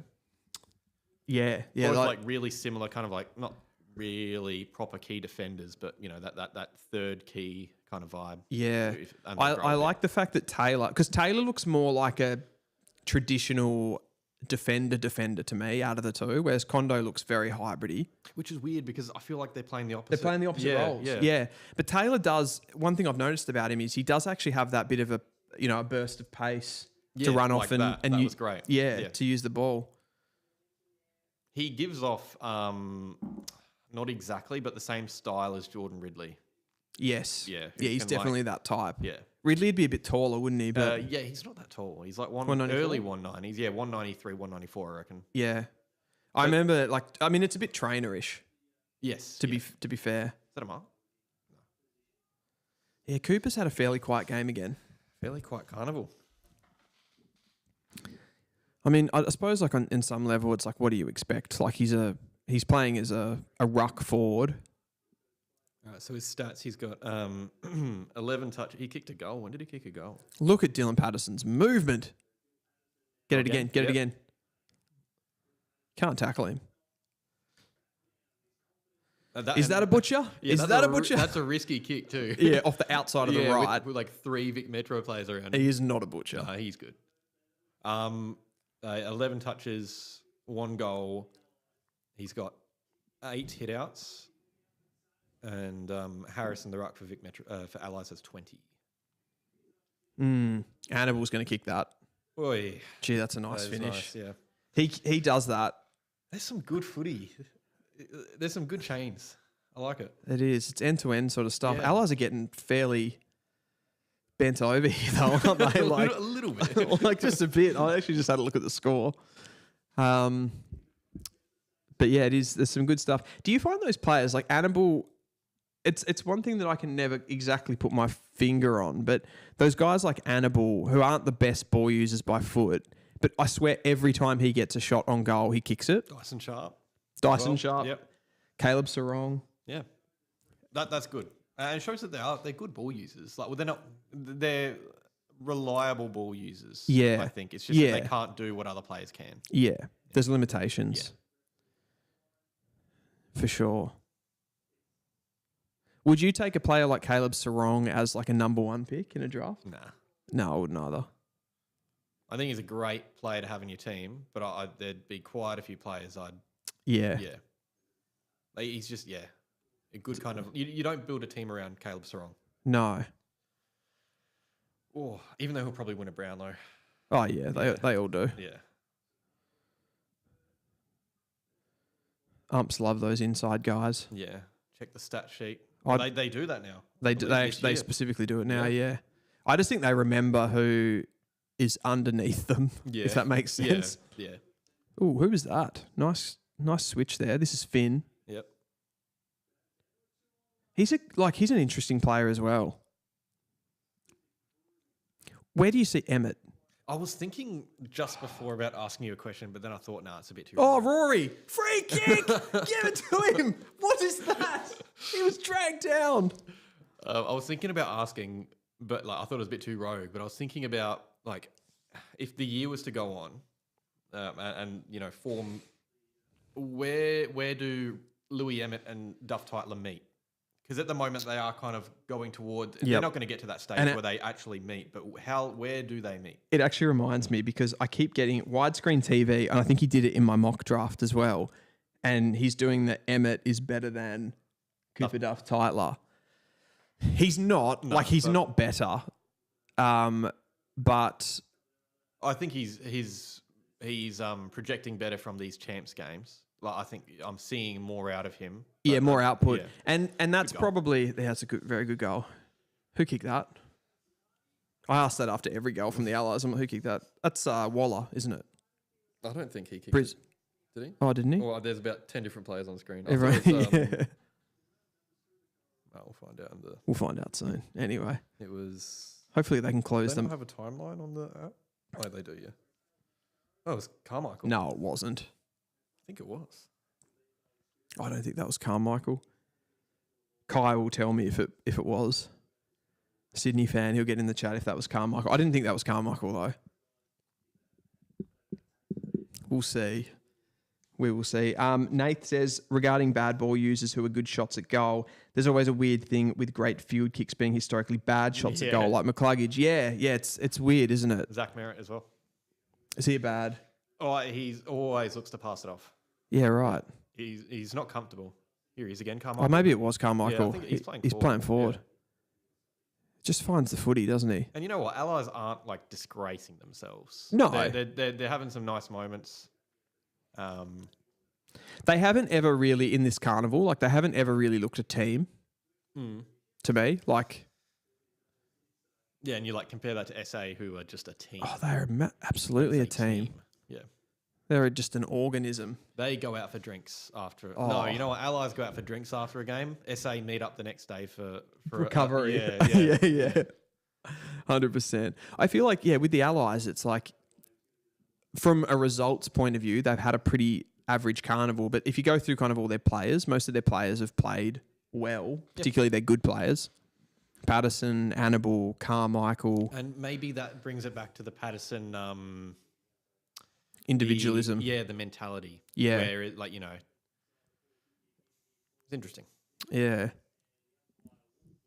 Because I'd be more... I'm willing to bet that if Sharp was to be drafted by West Coast, that he would fit into a system better. Well, I don't know enough about these players, to be fair, but just from what I've seen, on-field acts and leadership, I feel like Sharp would fit in a system better than a Patterson. And that's why, it is I mean, Sharp led that South Australia team so well. Yeah. Only out of admiration for what he did. It was incredible. They were... obviously there's coaching staff and stuff like that involved in that, the way that they play and stuff, but they were just they were working so hard for each other all the time, and they were the level of organisation, that doesn't happen by mistake. Look at Rory's hands. Yeah. How did he take that so cleanly? He made Greaves look a lot better than he was there. Far out. That was nice though. Go. Grillage. And it's gone. Little thing about Doveston. Oh my god. That is horrendous. Duffy. Oh. He just hasn't put it together, has he, in this? Hasn't. Oh, Hunter Holmes on Printable. He's had a good carnival. Yeah. Another He one. had a great start to this game. What do you have, like 11 and 2 at 11 and quarter 2 time? at quarter time. What's That's he on now, actually? Yeah. What do you think of, here's a player for you, Kobe 15. Coulson. Oh, wait. Woody's just written in the chat here, Cooper Duff Titler, number 1 or nah? Woody, just to let you in, we did a bit of a top 10 just before, and we both had Dylan Patterson as the number 1 overall. Now, he's tied to the Gold Coast Academy, so not in the open pool. Yep. But yeah, he hasn't sort of set the world on fire in this national champs, but obviously there's a player there. There's so much to unpack with Cooper Duff Titler though, because of the fact that he's a ruck as well. Yeah. I think that adds into it. Like, do you take that player, the position, the role as number 1 as well? Like, it's just. Thank you. Was that That was Huss? Yep. And that is something that I've been something I've been guilty of a bit in the past is rating someone higher because of their position. You kind of, you see a Yes. ruckman and you're like, oh, you just love them because they're a good ruck, and you like boost them high up the order. I don't think we're really doing that with Duff Titler. Like, I think he's a top prospect. Yeah. So that is something to be wary of a little bit. Yeah. I thought he'd have a better carnival for sure. Oh, so did I. Yeah. One thing that impressed me in the Coates League earlier and when he played in the academy games, both of those, I also do think, like, we haven't been able to watch many of these games live, and you do get more from watching. He's got it. Is that his third? No, this is third. That's 6 between them. Essendon are having a day. We are having a day. Great weekend for Essendon fans. Great weekend. Did you drop? So I actually think North can overtake Essendon. Honestly, good. Yeah. Yeah. Well, it is good for you guys. Yeah. Well, because if you better beat Melbourne today, because that would not only it would get you above us. We smacked- no, I think you're still another game. You're 2 games behind, I think. Are we? Hang on. Yeah. I know that we could jump like 2 places. I just can't remember who it was. Essendon. It'd be St Kilda and Melbourne, I think. Gotcha. Yeah, you're right. You got so we're 18 points. St Kilda and Melbourne are 20. Oh yeah, you drew with Brisbane. That is crazy. Yeah. And then you guys are. We've got a better percentage than you guys. Yeah, our percentage is horrific. I don't even look at that anymore. Yeah. What Oh no, it won't matter. Sorry, that wouldn't matter because we're. Oh yeah. On we've the- got yeah. Yep. But yeah, if we win this game, we're 2 points behind you guys and Carlton. Yeah, That's crazy. That is really ideal. Well, I think like I know that you don't want to finish low on the ladder, but I even just Melbourne. Like if you leapfrog Melbourne, that is a big pick for us to have because it kind of splits Richmond's where they could be banking on 2 different players. Yeah, I reckon. So win that. I actually think the team that you want to finish below is St Kilda. Yes. Yeah. I don't want to be anywhere near St Kilda. Yeah, because I feel like they're going to go for the same kind of players as you guys. Yeah. Well, they'll be looking at probably Grease and Grill. Yeah. Yeah. That actually probably brings me to a question around Essendon, where obviously the academy guys fit into this. We could sort of have this conversation now, Okay. or we could have it. We'll talk about Hussein and Swady after. Yep. But who for you? Who is the ideal picks that come into Essendon with, as it stands currently, pick 5? Yep. And pick 6. I think Josh Lindsay's probably the one I really want. I just think we really lack ball use out of the back half. And, we've kind of tried to change, like put senior players there. We tried Dylan Shield. Oh, yeah, that's right. I actually forgot about that experiment. Yeah, I know. It went well. Nick Martin, honestly, like it wasn't bad, but you want Nick Martin elsewhere. And now he's done his ACL. I actually hate Nick Martin at halfback. I think we just need someone back there. And the same with Merritt. Everyone's complaining, like throw Merritt in the midfield, throw Martin in the midfield. But without, the last few weeks when we haven't had Reed and Ridley, like our ball users, Redmond, we looked so bad exiting D50. So I kind of get it. Like we really lack polish back there, so we throw a senior player. But I think if you bring in a Josh Lindsay, you can kind of mold him into that role, and with Zach Johnson too, who's a really nice ball user.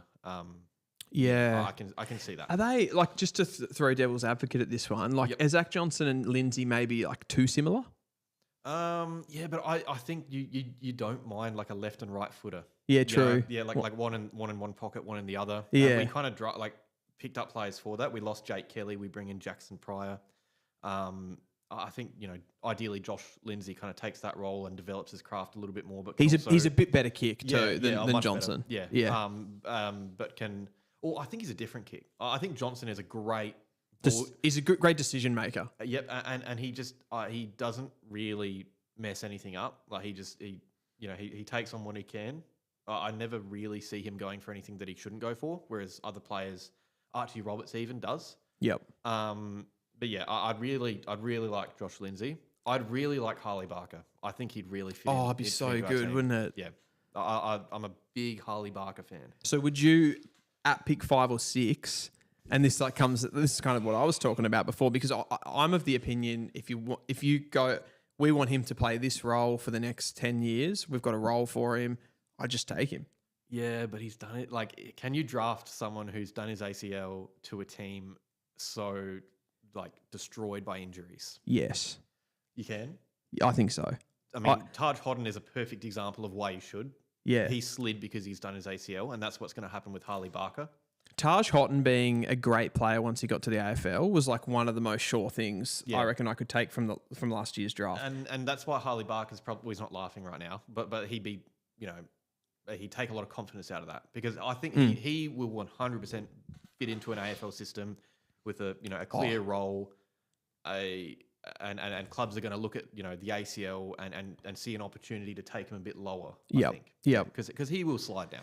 So at 5 and 6, I'm thinking that the two players that are off the board by that stage, like for sure, are Cooper Duff-Tytler and Dersma. They're the ones that I've sort of got locked in. Yeah. You mentioned Lindsay.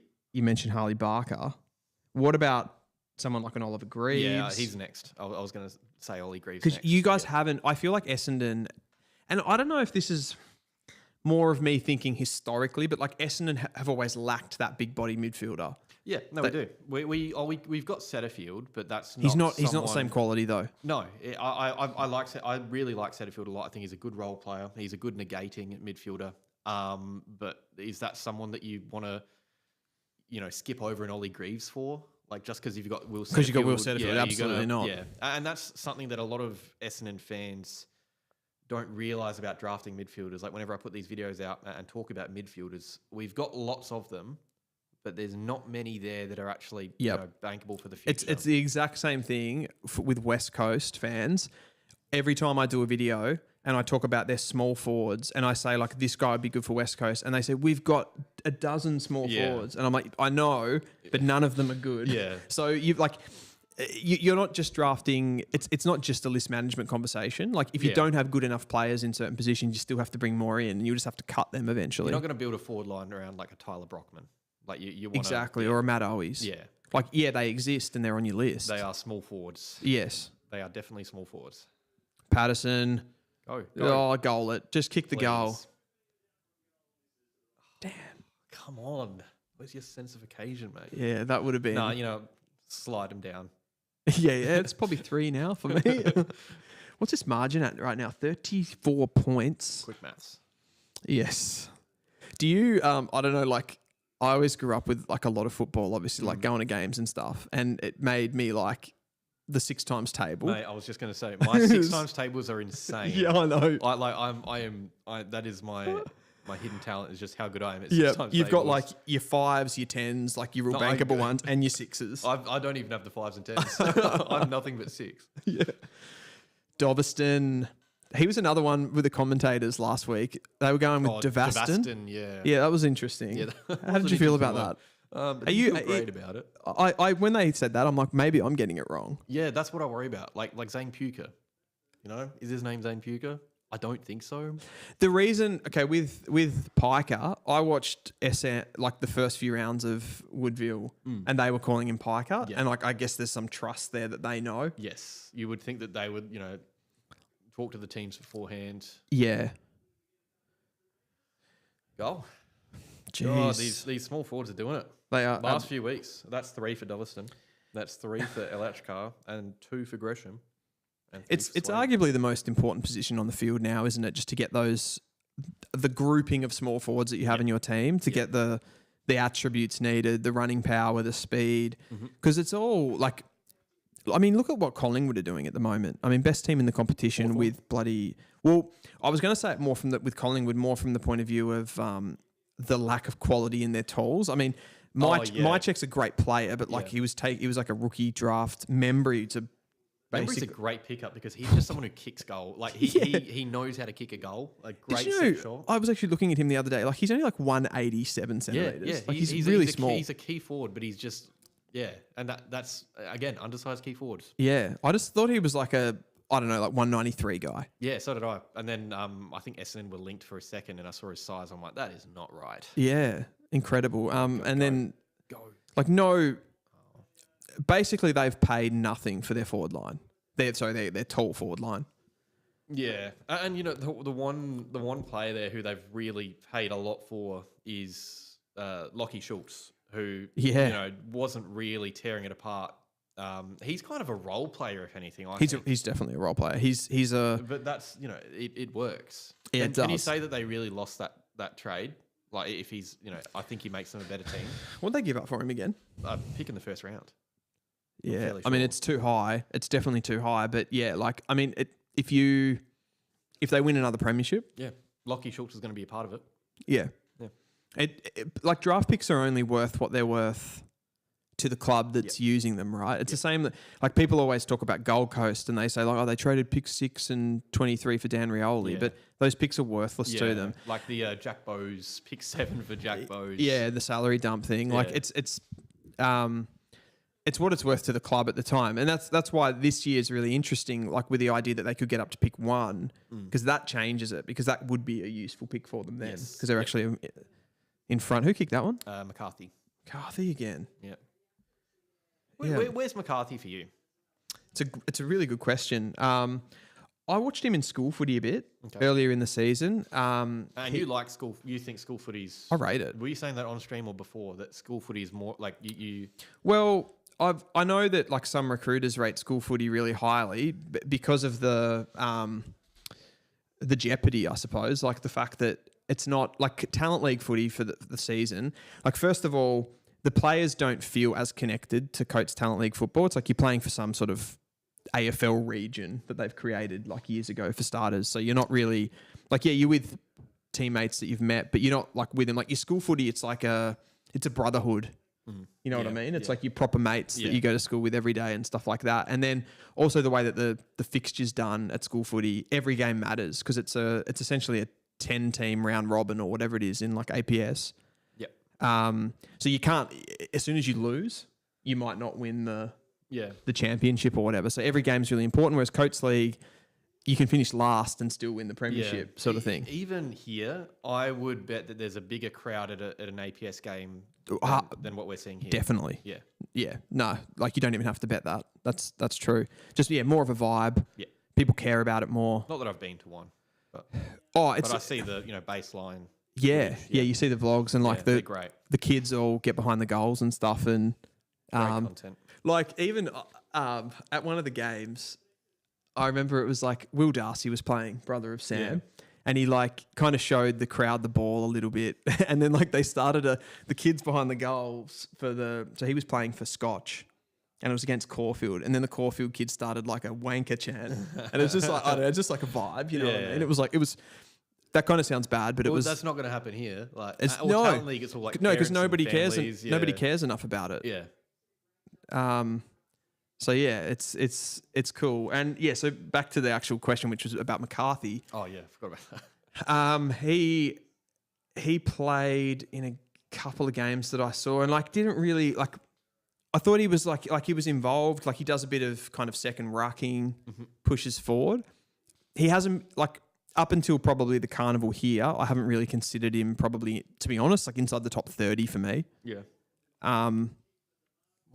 Almost good hands. I still don't know if I do have him inside the top 30. Yeah, it is tough. I think, especially because there's so many really, like there's good key forwards. Like, would you have him ahead of Ludovic? Nah.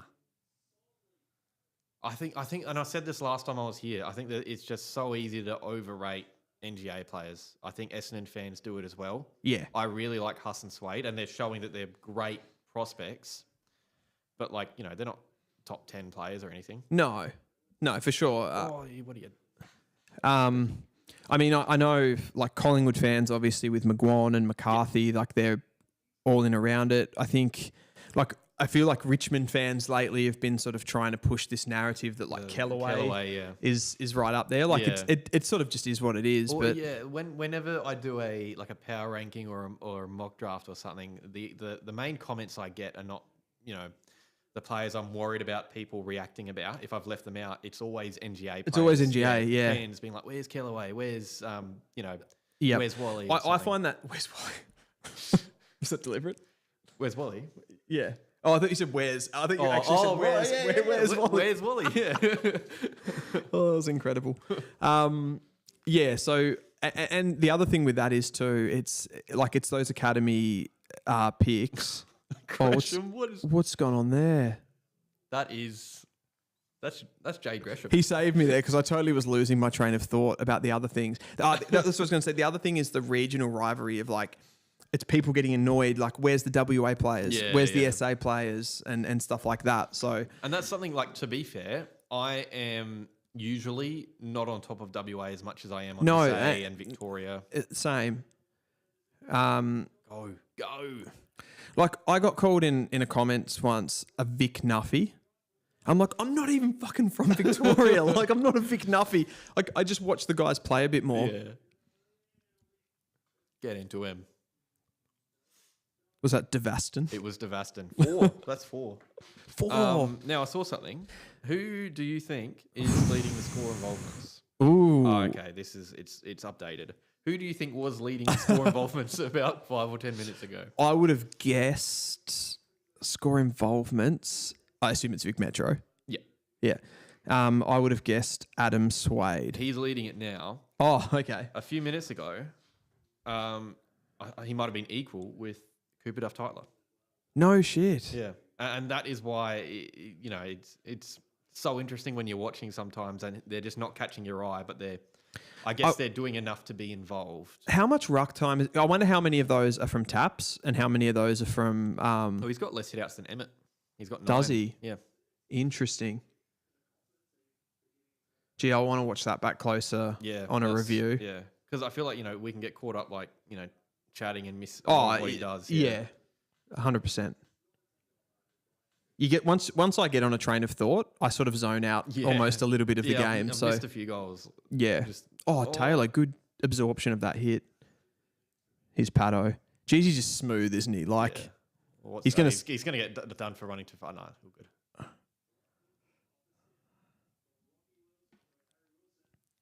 Goes in Taylor again. He's had a really good game, Taylor. Yeah, he's leading the ground for intercepts. Good mark. Gresham. He was up against Gresham.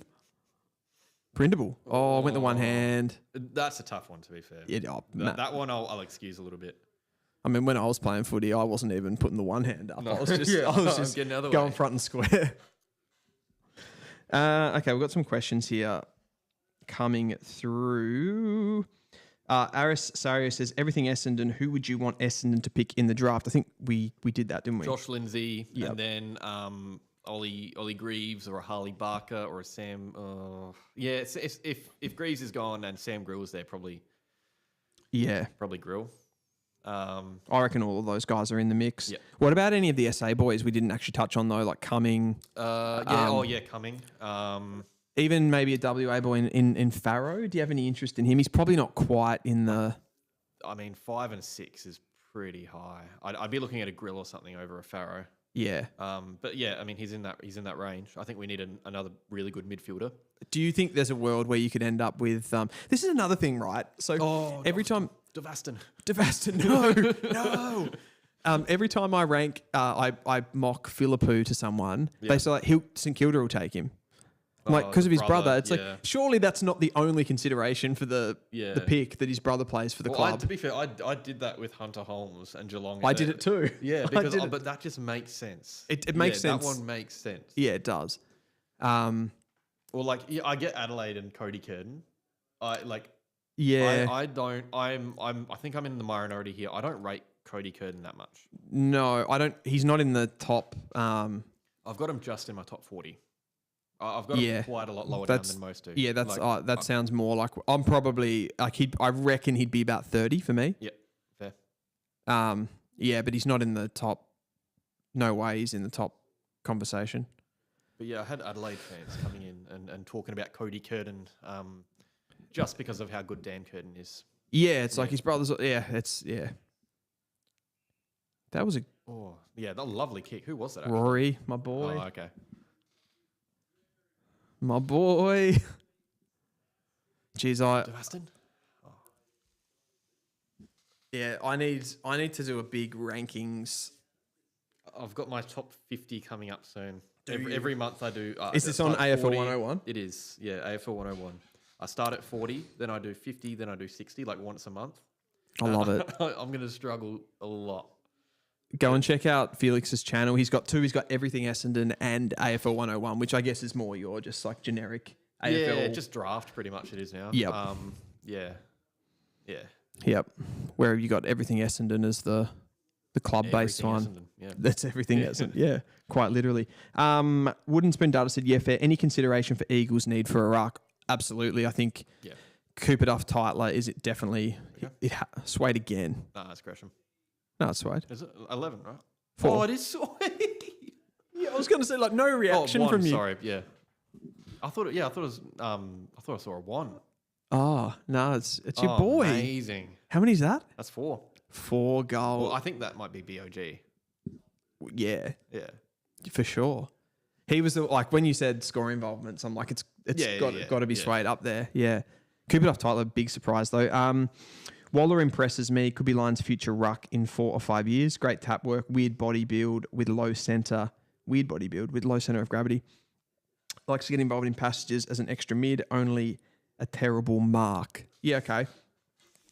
He's looked all right to me. I watched him in person. It was Brisbane Lions Academy versus Oakley earlier in the year, and he was he played pretty much as a forward in that game, and was pretty good. So I like overager Harding. Me too. Me too. I think that is someone who, why would you not draft him over like an Ainsworth or something? As much as I love Ainsworth, my boy. Yeah, he's 1 year more developed. Yep. He's like, as much as it sounds weird, but like he's had the hardship of not being drafted. I like that. I always like that when they show more the next year. Yeah, and I think rucks particularly, like they need a bit of that. Yeah, well, they take time. They do, and they need... How many rucks, like amazing rucks, are drafted early? Not many. I mean, you're talking Luke Jackson. What's that gone in? That is an incredible goal, whoever kicked that. Is that number 11 again? I think it is. I think he's kicked 3. Oh, McNamara. McNamara. Yeah. Matty McNamara. Swans, NGA. Yeah. Jackson. I forgot what we were talking about. Top rucks drafted. Oh, yeah. So Luke Jackson picked 3. I mean, historically, you've got guys like Matty Cruiser and stuff that sort of didn't work out.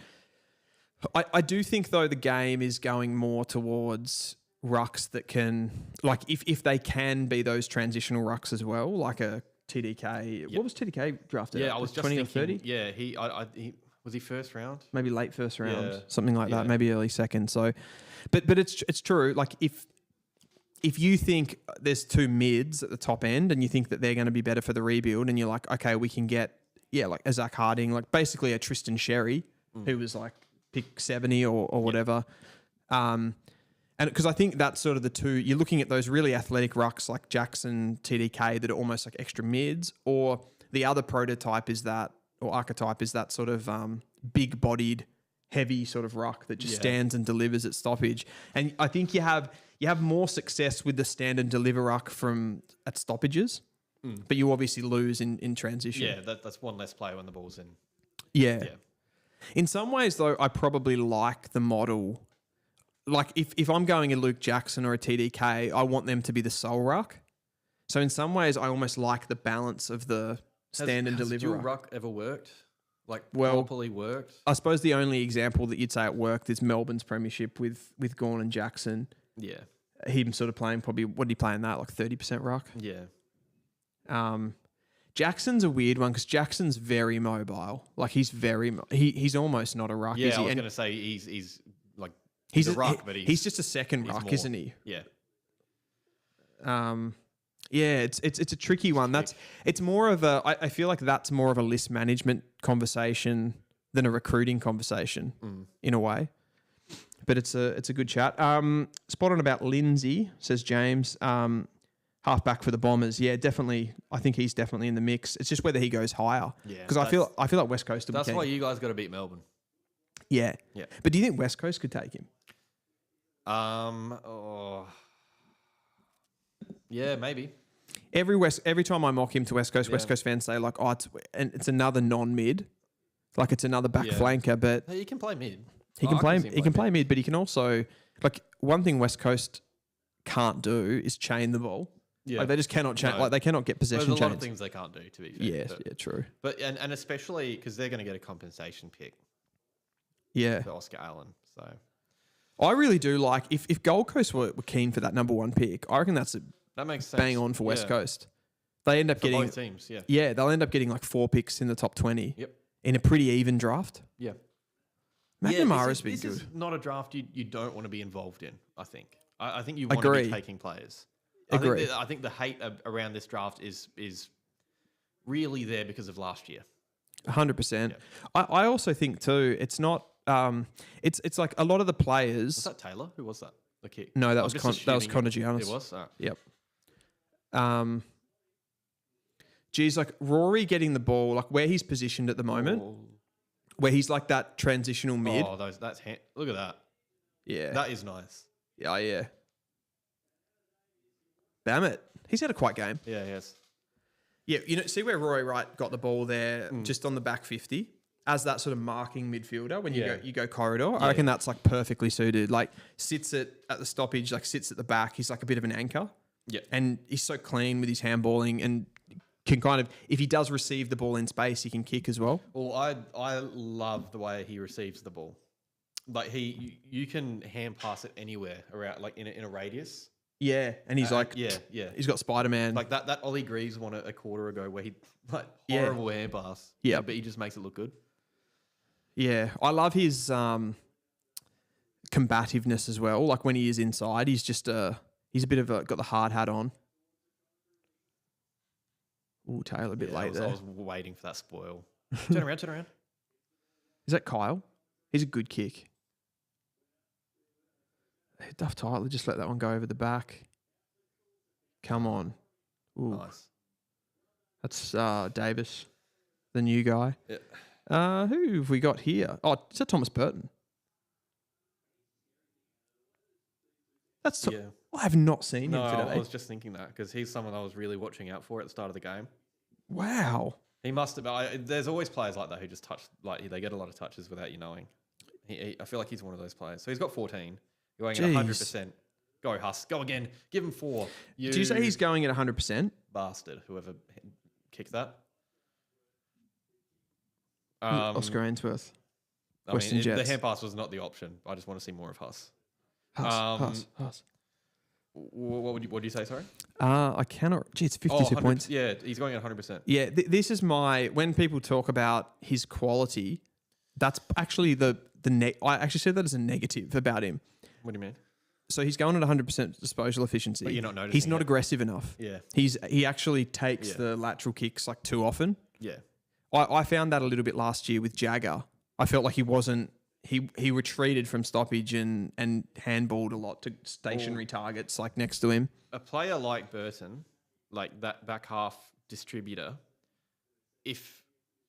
might sound weird, but if they're going at 100%, it's probably not a great thing. Yeah. Because like you do want mistakes to be made because it shows they're trying. Yeah. The guy that I want to be going at 100% is like the fullback. Yeah. He should be going at 100%. Go. What do you... Oh, Haas, if this is a goal, I thought that had gone through. That is... Yeah, like a Harry Dean, if he's going at 100%, I'm happy. Yes. Yeah, exactly. And I really like Harry Dean, by the way. He's going on the verge of my 10. I was on the verge of your 10. Yeah, I really like him. Wow. I think he's I great. don't mind that. I was going to ask you before when we were talking about Contagianis and Taylor, I was going to say, like, what are your defensive rankings? Oh, yeah, okay. Harry Dean. He's one, yeah. Yep. I did have Taylor above him to start, like even a few weeks ago. But Harry Dean's looked so good. Carlton fans got to be happy with that because I really like Harry O'Farrell too. I loved that pick. Yeah. I rated him a lot last year. Yeah, he went under the radar a lot, O'Farrell. Yeah. It is. I think I'd go Harry Dean, Taylor, Contagianis in that order. Yeah, it feels tough on Contagianis, doesn't it? Yeah, it is. I think I agree with you though. Yeah. No, he does look really good. I want to do that. We should make a video and do like top 10 of each position, each line or like type. I thought about that last year. Yeah. Yeah. I did one once with the Craft of the Draft boys last year, and it was pretty early in the season. I'd like to do one like if we do it straight after champs or something. Yeah. Well, I liked what you did early in the year with the footy yarn. Oh, Hayden, yeah, we did the best 22. I liked that. He's great start too. Of the Hayden. draft, end of the draft would be cool to do that. Yeah, he's good content. Yeah, he's fun. Do you watch his the goal? The pig. Yeah. Road to the Draft. I was trying to think of the name. Yeah, Road to the Draft. Yeah. I love that. I reckon that's cool too, Road to the Draft. Like if you want to get a little bit of an insight into some of the players' personalities. Yes, it is great. Because they're with their friends and they're they're pretty open. Yeah, like banter, yeah. Yep. No, it is good. Probably some of the best draft content out there actually. So if you guys haven't, everyone's probably seen it. Like, you look up the players that you draft when you're drafted and... Yep, and Footy Yarn will be there. Yeah, Footy Yarn. Good stuff. Yep, Hayden, legend. I was about to do something and I've actually forgotten what I was going to... I was going to check the chat. That's what I was going to do. CGR says, what did you think of Houghton last night? I thought he was absolutely awesome in that game. Like the mark, the goal. I think he had a couple of moments too where he sort of was in tight and he had to just like whip a little handball out. Yeah, did it. Even like just little taps and stuff. Like he's a very smart player. He was like... No word of a lie. Like I reckon he could have been a top 3 pick if he didn't do his knee. Yeah, that's what everyone said. Yeah. But like he could have been really high up. Richmond nailed that draft. Richmond fans got to be happy. I watched him early, like in those early 3 games. Like I was going out to RSCA and they had a game against Oakley. And I think they played, might have played Calder even out there early in the season maybe. But I'm trying to remember back. But like he was one of those players where you're like, who the fuck is this guy? Like what is going on? I look at Richmond, right, who are so heavy in such a good draft, and then I look at teams like Hawthorn's one, but I don't want to say them because I like where they're at. But teams that traded out of that draft and then now kind of like not really contending, but they're are up and around finals. When Tassie comes around, I think Richmond are going to be we're going to look back at how well Richmond handled the situation that they were in. Yep. And not saying that, Hawthorn will slide or anything, but there could be, talk around Hawthorn trading out of the super draft to bring in Tom Barrass, like for that premiership push. Yes. And like, did you actually get that right? Yeah. I think that last year's draft is going to be so important in the next few years when Tassie if they come in, who knows? It's a really good point. It is a really good point. And I think that's why teams were so reluctant. Like teams at the top end of that draft wanted to split and they wanted to get more players over higher pick players, and nobody wanted to do that. So it'll be an interesting conversation also around Carlton, I think, because they were the one that actually got up. Yes. So they wanted pick. They went for pick 3. And to be like bad circumstances, like we could be talking about how incredible that trade was for Smith if he hadn't have done his ACL. Oh, true. Like he'll be. It's nothing on him. I think he'll be great. For sure. Just I suppose like the fact that like you could have had potentially like you could have had 2 players. You could have had maybe Murphy Reid and what did they have? They had 12 and 13, 12 and 14. Yeah, something like that. They traded for the Hawthorns. There was like a weird trade where they like sent it over and then bought back. Oh no, maybe that was Hawthorn West Coast. but they did like a trade beforehand to get the other one. West done. Coast, sorry, Carlton essentially ended up with their first round plus somebody else, plus Hawthorns, right? So who did they take in the draft? Like aside from Jagger Smith, because Harry the O'Farrell. Camporellis. Oh, they were later though. Harry O'Farrell was their second pick. Yeah, and good pick. Yeah. But yeah, I'm just thinking with that 12 and 14, they could have had, like, theoretically here, they could have maybe had like Murphy Reid, and maybe Houghton would have been too high because he would have been after Richmond would have already taken him. Could have had though, like looking at small forwards, you could have had like Ollie Hannaford, Joe Berry maybe. Yep, Joe Berry. Yeah. And that's why like that is, that's one thing to talk about. But I look at or even Collingwood and Hawthorn, two teams that are going for a flag. They weren't involved in the draft, I don't think. No. Collingwood's first pick was it Charlie West? Yeah, possibly. And to be fair, good pick. Yeah, again, great pick. No, but you're right though. It's just the idea of evacuating it. Yeah, at the top. Like not even just the first round. It's the whole draft. It's the whole draft. Like Essendon, we had Kako in the first round. Our later picks, we've got Zach Johnson at pick 70. That looks like a lock, like a steal of a pick. Well, he was such a complete player. Through that season. It's because he was younger. He was only a few days. That's off right. Draft. He was too. Yeah. I feel like you just wanted to be involved in last year's draft. Yeah. No, it's a really good point, and it's like you even look, I guess, at some of those pick trades that went on where you could like teams traded a lot of late picks with like the Gold Coast and the Lions and stuff like that. Like you maybe could have even got like a few more players in. Obviously, you would have had to like delist and stuff for some of that, but it's interesting. There's a fair bit going on in the chat here. We've got spoken about Lindsay. We already had that. Do you think Essendon's injury crisis is the club's fault, or did we just get really unlucky? I feel like that's it's a deep question. It's a bit of both. I mean, the soft tissues, you can't look past that. But like last night, Nick Martin gets tackled like as he plants his leg and his knee buckles underneath him. Caldwell syndesmosis, same thing, where his like ankle gets trapped. Harry Jones like dislocating. That was brutal. Fucking hell. And then you've got ACLs to players who hadn't done them before, not playing on the, everyone talks about the hanger surface, but like in game as well, like Nick Bryan, like stuff like that. So it's a bit of both. You can there has to be issues with the soft tissues. Ooh, issues with the soft tissues. That's something that the club has to look at. I don't know how you can really look at some of these other injuries and blame it on the club. I think it's just a perfect combo of both. Is that something that they've looked at ratifying with like the high performance and stuff like that? Yeah, well, there's like a big investigation going into it now. They're going to rip up the hanger surface and lay a new one down. There's a lot going on, I think, which is good. You don't want to see them do say it's fine. Yeah, for sure. Yeah, no, it's a tricky one, but yeah, I think you're right. Like a lot of them. I mean, ACLs are an interesting one because ACLs can be a freak incident. I have seen some papers and stuff people have wrote on ACLs being like a load thing as well. So if like you're overworking and you're overtraining, you're more susceptible to doing an ACL. Yeah, but I look at like Nick Martin he's probably the most durable player in our team. Yeah, I've never even seen him sore.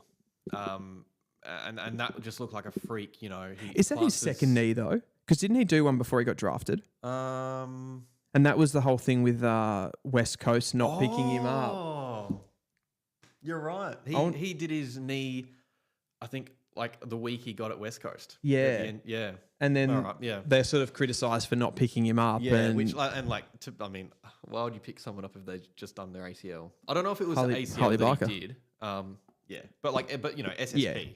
Yeah, for sure. Yeah. But yeah, I think a lot of them are just, I totally agree. Yeah. Like nothing you can avoid, but a lot of them there's clearly issues. Braden says thoughts on Bombers going Greaves. Yes. Yeah, he'd have to be right up there. That's what I said before we were talking.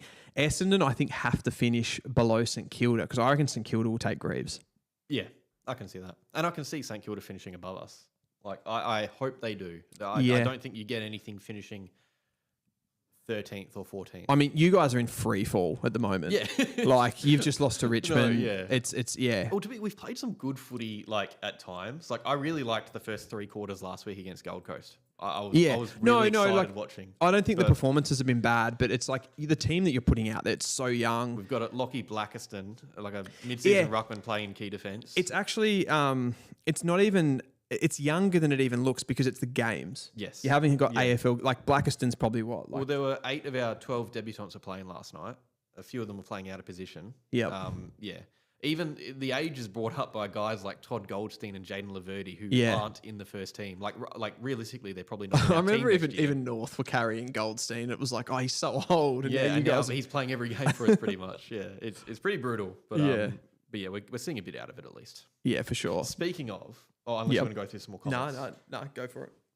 I want to talk about Hussein Alachkar and Adam Swade. Yep. Because I talk about them a lot, being an Essendon fan. Someone has just put in the comments, will Swade go top 20? Yeah. So, and I can talk about them like heaps because I see so much of them and I'm an Essendon fan. It's hard not to be biased. I want to know what a big brain draft guru who doesn't support the Bombers. You probably don't like the Bombers being a North fan, I'm guessing. It's a weird one, right? So I grew up, my mum and my sister both went for the Bombers. Oh, okay. And me and my dad went for the Kangaroos. So that would have been a fun household. Yeah. And it was right in that 90s. It was like the Marshmallow Gate and Sheedy and all that stuff. And I also had friends, because I feel like there were tons of Essendon supporters kicking around the early 2000s, like after the premiership and stuff like that. So they're in hiding now a bit. It's weird. I sort of hated them growing up. Yeah. But I don't feel like I feel the same way anymore. Like I don't mind North. Yeah, I think because we're both so crap, it's like, how can you really hate each other? Exactly. Like, I don't know, maybe if you guys got really successful, it'd be like... I would hate you. But where do you see Huss and Swade falling in the draft? And what do you think are their main strengths as players and something that they can work on a bit, potentially? Yeah. Some weaknesses. I think as far as... So we'll start with Hussein, who has... I think he has the more defined position right now. He's just that sort of goal sneak, really kind of deep small forward, I want to say. Like, pretty much he's a similar player to Kako and what Kako was doing last year. Yeah. I think what Kako has a little bit on Huss is his... what would you say? Like, his sort of strike rate on the ball. So when Kako got an opportunity last year, he's put everything away. He was able to, and he had a little bit more punch, a little bit more strength to be able to like break that extra tackle and then be able to steady and kick the goal. Whereas Hussein's a little bit more, I feel like at the moment he's more crafty. Yep. So he gets those opportunities. He doesn't necessarily break through a tackle with like overt physicality or anything. It's more just like a crafty goal. And he knows how to like duck his head at the right time. Draw a free and stuff like that. So I don't think he's in the group. And again, you're looking at two different drafts there when you're comparing him to Kako. So it's like, does it still bring him up in this draft? Probably a little bit. When you look at all of the small forwards across like any state, just watching the national champs and the talent leagues and stuff, like it's hard to say though, as a pure small forward, you got Doveston, I'd say is at this point, probably the cleanest of them all, and he gets higher up the ground than what he does. Hussein gets 18 touches and 4 goals today. For Doveston. So I think he's number one. I think Hussein's probably number 2. Yeah, and the question then is like I don't know if Doveston's probably around the top 20. I think he is. Yeah. I mean, they'd probably push Huss back to the kind of 20 to 30 range. I think in the draft. That's where I see it. I don't know if you agree. So I would say before the champs, I had Hussein somewhere between 30 and 40. Yeah. And I would say after the champs, I have him somewhere between 20 and 30. Would you agree with that? Yes, 100%. That's where I've got him now. I think, with small forwards being so important, you do want a good small forward. Yeah. And he's not the best in this draft, but he's right up there. The question then about Swade. Yeah. As the second one. Different sort of small forward. So he's not as... But then what's he kicked today? He got 17 touches, 4 goals, 10 score involvements, the most on the field. That is incredible. Yeah, he had a big game. I think 5 clearances. I think the score involvements there sort of show you that he's more involved in like general chains. Yes. As well. So he's more of that higher forward, comes up to stoppage. Like he's a pretty good clearance player. Like for Calder, he plays as like a genuine inside mid. At AFL level, potentially, but you actually are seeing, I think, more teams now getting that small forward involved in centre clearance and stuff like just one of them. Like you wouldn't want 3 midfielders in their Suede size. Yeah, and that's what even Hussein at times was, featuring at centre bounces like that. I don't think he'll be that at AFL level, but like kind of Isaac Rankin. Yeah, because they know that if they win it, like they're not a volume centre clearance player, but if they win it, it's probably going to go on the scoreboard. Yeah. But the question is, can Suede be that player at AFL level? Yeah, that's what I'm, a bit torn on. Yeah, I think it's going to come down to, and it looks like he has it, but like, does he have enough speed and endurance like that? He needs that combination to play that high forward role. Yeah. Someone mentioned like him going a half back. Like I don't really see that. I think he's more of a contest animal. Yeah.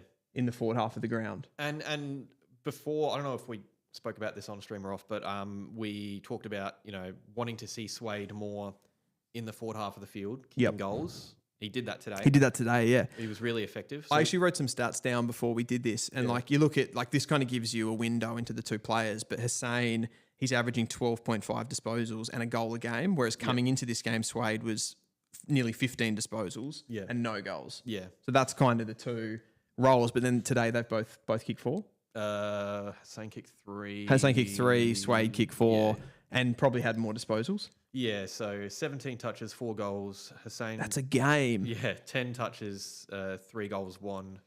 And also with Huss, it is high involvement. So last week, I think most score involvements, despite only having like in the low teens.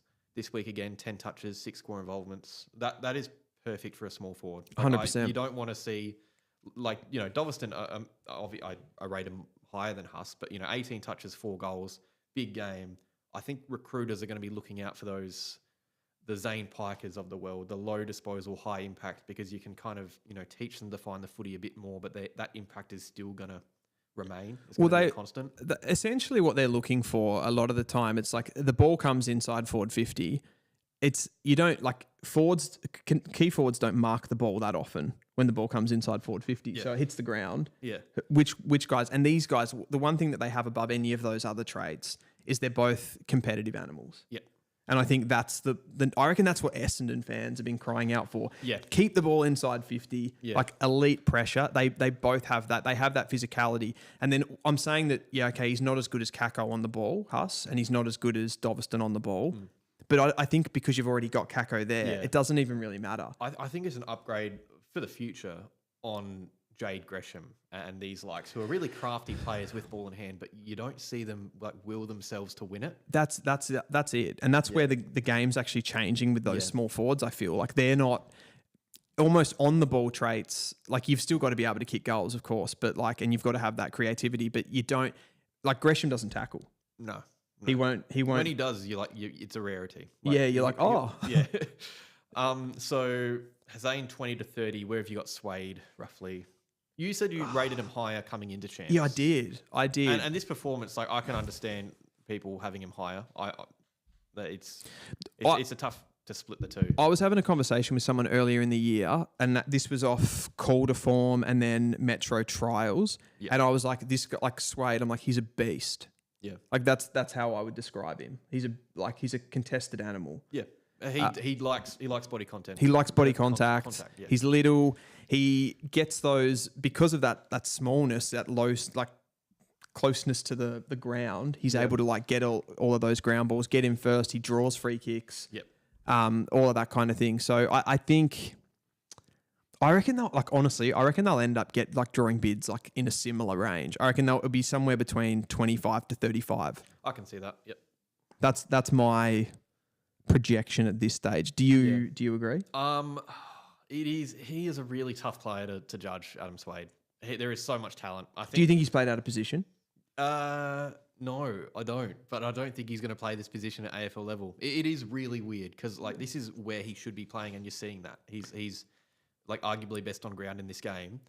I think when you get to a higher level, when you're 175 centimeters tall, I just don't know about a player like Suede being this impactful. I think you want to see him that half forward flanker that can kind of feature out at stoppages, but not be reliant on heavy centre bounce minutes. Yeah, So, it is tough. It's sort of Dylan Moore for me. Yeah, because it's the same thing. It's like Dylan Moore's had periods where he's gone inside, he's played as that centre bounce player, and Hawthorn fans are like, yeah, awesome, like he had 30 touches. Yeah, but he's actually. For Hawthorn, like overall, with that at that side, again, he's like mid 170s, I think, Dylan Moore. Yeah. And like again, it's like he's more valuable to you a little bit closer to goal. Yeah. You can use his running ability and that's where Swade's different to those other small forwards because he does have the endurance to be able to get up the ground. He's got a tank. He's got a tank. The Dion Prestia comparison, the Rick Edwards. Similar build, actually. Yeah, the meatball. But he moves, like he gets around the ground. Yeah. How tall's Prestia? Be 180, a bit taller, wouldn't he? He would be a bit taller. Swade's 175. Yep. So that is pretty short. Now it's like regardless of anything of this conversation, I just think that those two guys, their competitiveness above all else, and like to get those guys, like it's pretty much getting them for nothing. Yeah. With the fact that they're NGA picks on top of Kako, getting picks in before them. Yeah, and then being able to double dip. Because of what you did last year in the draft, like it's so good for Essendon, and like we touched on it before, but like I'm looking at that. I want just from you to close it off like a perfect 5 and 6. Okay. You walk away Let's do it. Okay. Even if it's unrealistic a little bit. Okay. So we're going to assume that Duff Tyler's gone. I don't think we would. Okay. You know what? If I'm ranking the open pool, so picks 1 and 2 of the non-academy aligned players, I want Essendon to take. I'm going. I really want Josh Lindsay. I just think he would really fit. I think Harley Barker's too high of a shout. Okay, too much of a reach. Yeah. Oh, I do like him. And it's what we were talking about with, wanting if you want someone, just get him. I think I'm going, Josh Lindsay, Ollie Greaves. And then you've got Swade and Hussein Alachkar. Yeah. I think that's a really strong draft. I think if Essendon didn't get, if he was on the board and Essendon with one of those two picks didn't get Greaves, I feel like that would be... Yeah, fans would be annoyed. Yeah. Like he's kind of that big body player that you and all for my whole life we've all until Joe Watson retired. Since then we haven't had a big bodied midfielder, a really effective one, like a proper high quality one. Yeah. I mean, Will Setterfield, he was actually drafted really high, but it doesn't have that same. And he's good. He's going to be up there in our best and fairest probably. He's having a really strong year. He's not someone you're going to be building a team around and using as a weapon. He's someone who stops other teams' weapons. Is there a world, I'm just going to go down a different path here, but is there a world you could take someone a little bit later with I don't know what your picks are late after that, to be honest, but... You got some 2 second rounders, St Kilda's and ours. So if you could get someone maybe a slider, Riley Onley, big body mid, someone like a Sam Swadling. Yeah. Those types. If we're not getting Greaves, you'd hope that later in the draft we're going for an Onley or someone like that, because he's not going to go too early, but he's shown signs. Yeah, he's more explosive too. Yeah, he's not as technical though. Yeah. I think with later picks, I think I don't know if we use too many because we've got a match bids and everything. But I think, and you have to delist players and whatnot. Greaves, and we've got 47. We've got all the mid-season draftees to delist, and they're showing signs, so that's going to be tough. But Greaves, Lindsay, Hussein, Alachkar, Swade. If possible, if we have another second rounder, I wouldn't mind a defender, like a Xavier Taylor or something, or Quinta Giannis. Jeez, that'd be nice. It would be, but that's you'll probably slide in just before North Melbourne and take Taylor or something. Yeah. Okay, I'm just going to go one more question on you here about the Bombers. Yeah. What about the deal? You just mentioned delistings there. Who gets delisted? I don't want. It's tough, mate. I've been trying to work on a video for so long, but it is tough. There are 47 players on the list. The out of contract ones have all played footy. Do you delist Ben Hobbs? Do you delist Oscar Smart? There are so many players there. I think what Rosa has to do is just look at some of the senior players that are contracted and move them on, because delisting is going to be way too tough. I agree. So Ben Hobbs.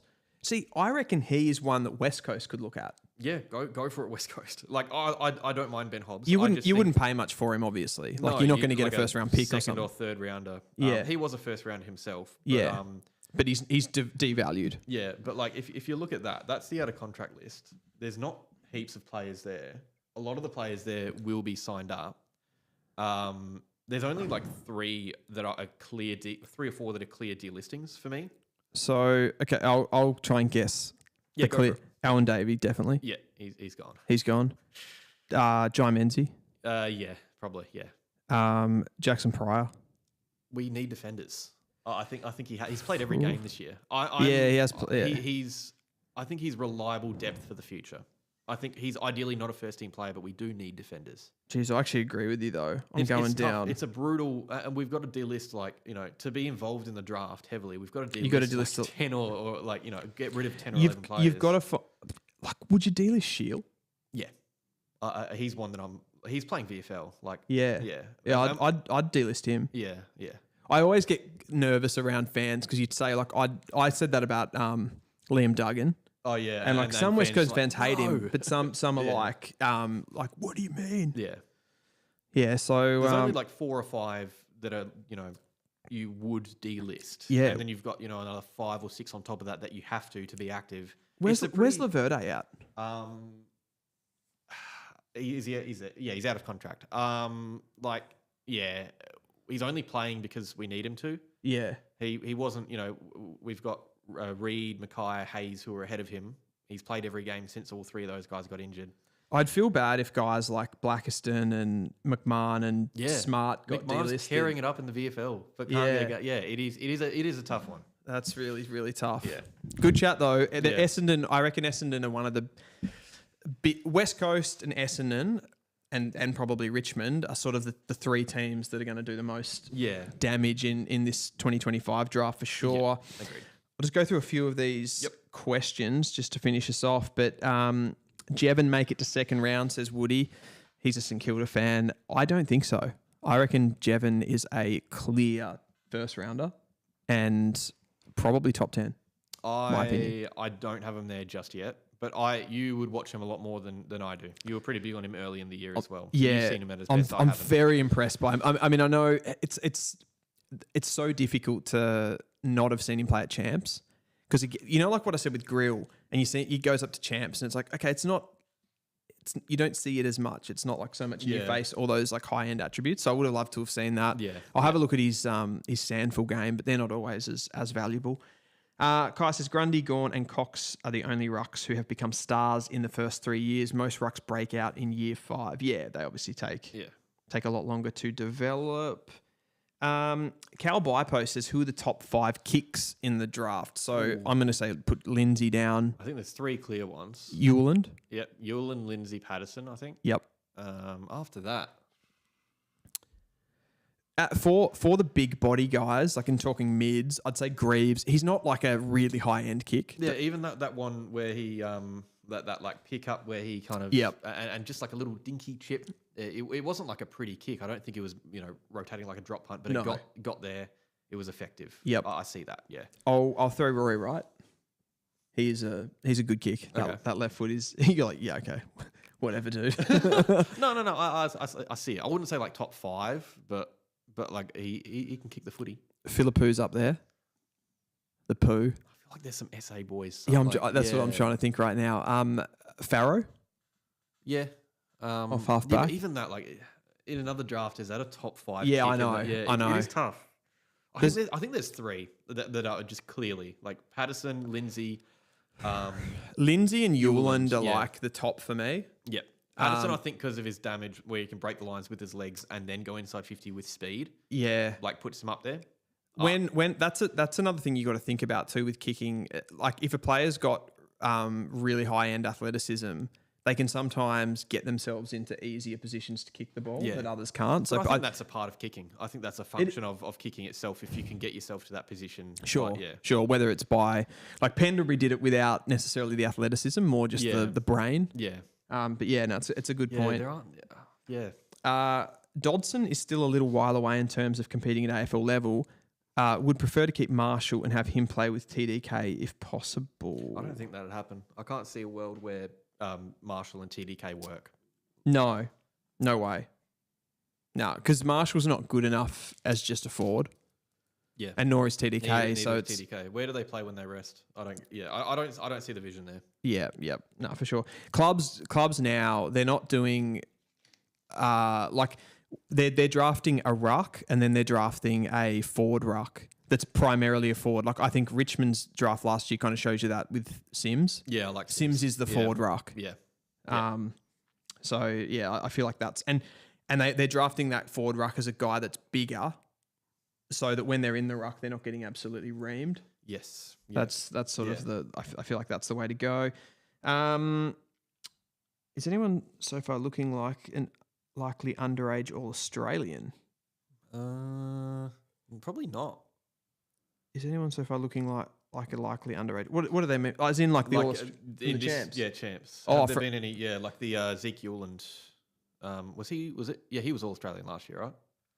Yeah, he would have been. Yeah, he was. Yeah, for sure. He had a great I don't think chance. there's anyone this champs that have been All Australian. Do you mean though, like, because there will be an All Australian like in this All Australian? Are there going to be any bottom age players in it? Oh, bottom ages. Does it say? Oh, is that?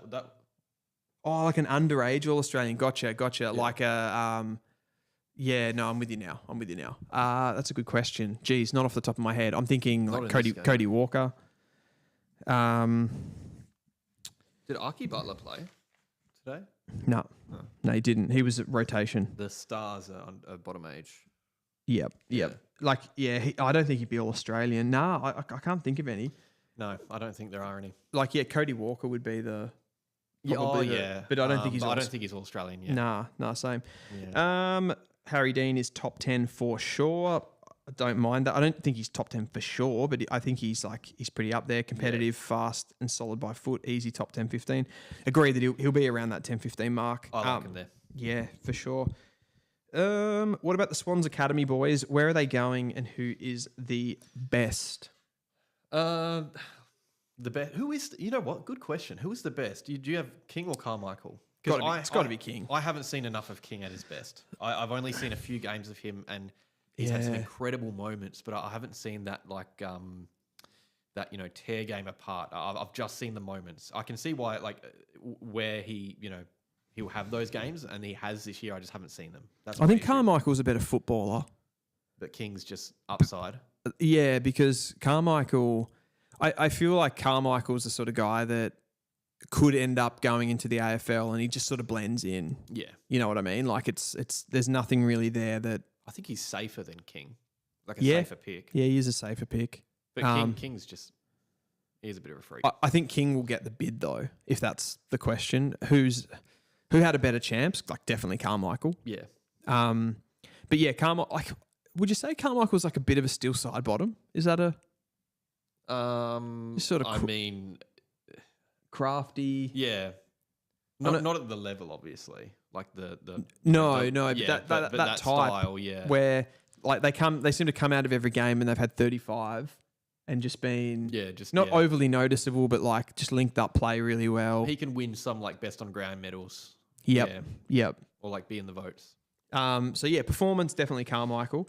I don't know where Chamberlain's at. Yeah, that's the only other one really, isn't it? Yeah, that's really interesting because he came in with a lot of promise.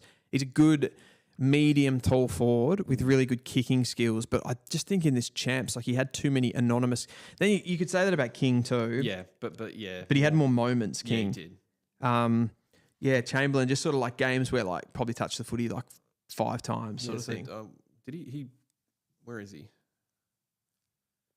12 touches, didn't kick a goal, mostly hand passes. I didn't see him take a mark. I didn't really see him. To be honest. Yeah. Definitely has some attributes, but yeah, I don't know if there's enough there. Like maybe, I reckon somebody would bid on him in the top 50. Yeah. But that's probably where we're looking at the moment. It's a good third academy player to have, I think. Like if that's your only academy option, you're doing more in the draft, but under King and Carmichael, that's a solid trio, I think. Yeah. Sydney fans should be happy. It'll be interesting what they do though, because last year their number one academy player they didn't take, who was Joel Cochran, ended up going to Collingwood. So that's an interesting one.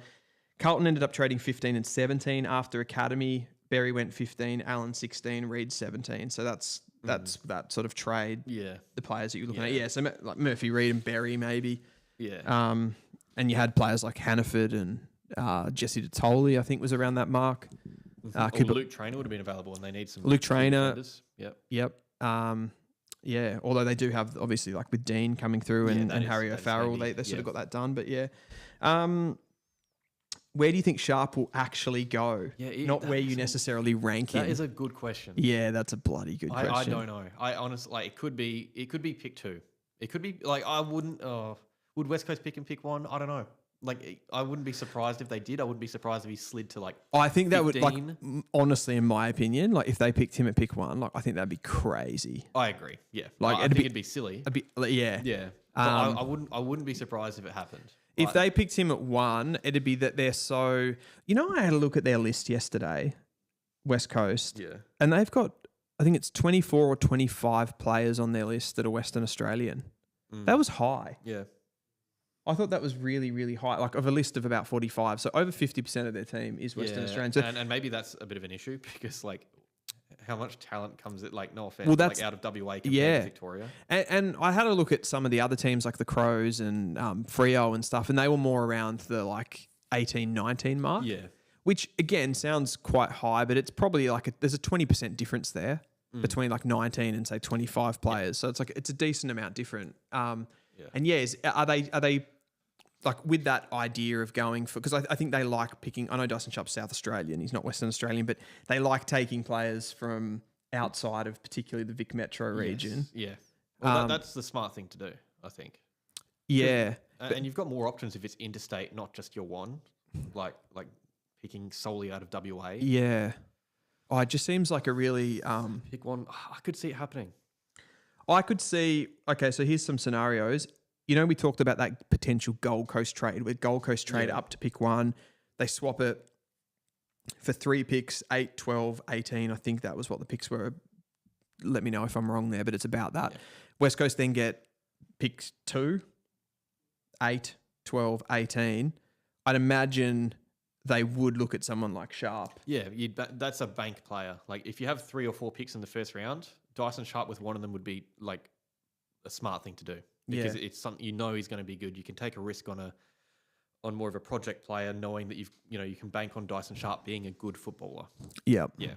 And then when you need those more creative types, you've got them there. I think they'd be looking like, I sort of think that there's like Rodriguez is the other one too. Like, again, they're going to look at they went for Allen last year. I didn't think Allen was the type of player they needed last year, and they took him because he was from WA. So you'd think they're probably... They just got Jinby the year before. And Hewitt. Well, both from WA again. So like they really target those WA guys. I don't think Freo are as scared to go for... Or Murphy Reed. Caleb Sarong. Yep. Andy Brayshaw. Brayshaw had links to WA, but he was actually from Melbourne. Yeah. So, it's interesting. Hayden Young, Danny Stingrays. So, just interesting. But, I would have thought they'd get him if one of those picks, maybe their second rounder. In my mock draft, I had West Coast taking Sharp at 2. That is what I would have done if they had picks 1 and 2. I don't rate him there. Would you do that though, or is that just what you think? No, I think I would. Like if you really, bring in, it's just they've got talent there. I think you need more young players who you just know you can bank on. Like, and if you're taking Duff Tytler at pick 1, such high upside, that's what I had in my mock draft. So it's more of a cultural rebuild than a... Yeah, and I think, he will take pressure off Harley Reid, I think, being in that midfield. He's a good leader. He's a good young, player to have as your team develops. I see him more suited for a bad team rather than Geelong or something. No, I agree. I agree with that. My question would be, though, like, what if you could get him at pick 20? Oh, he won't. And you got him at pick 20, though. Really? Nah, come on. Who's going to get him, though? He won't go pick 20. Surely not. There is no shot Dyson Sharp slides to pick 20. Okay. Yeah. We'll see. I can see what, like, rating him there. Like, I don't think it's off to rate him there. Like, pick 1 or pick 20. I can't see a team, at pick 18, like, passing on a Dyson Sharp or something. I don't see him going out of the top 10. I think like he's so talked about. Yeah. I don't know. I think there are some players who'll slide, but I don't think Sharp will slide that much. Interesting. I think he potentially could. Nah, I don't see it. We'll agree to disagree on that one. I'm keen for the draft now.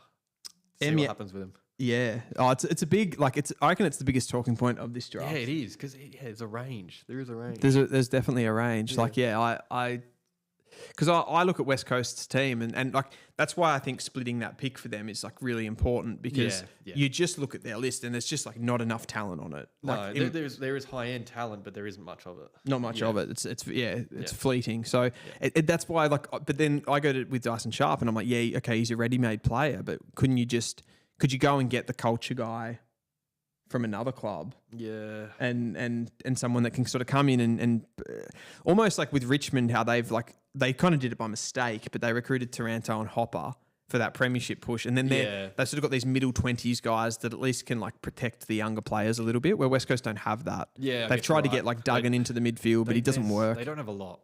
They've not good. They have got the least amount of talent. They've got some nice pieces. Yeah. But they've got probably the least amount of talent. Every team has nice pieces. Yeah.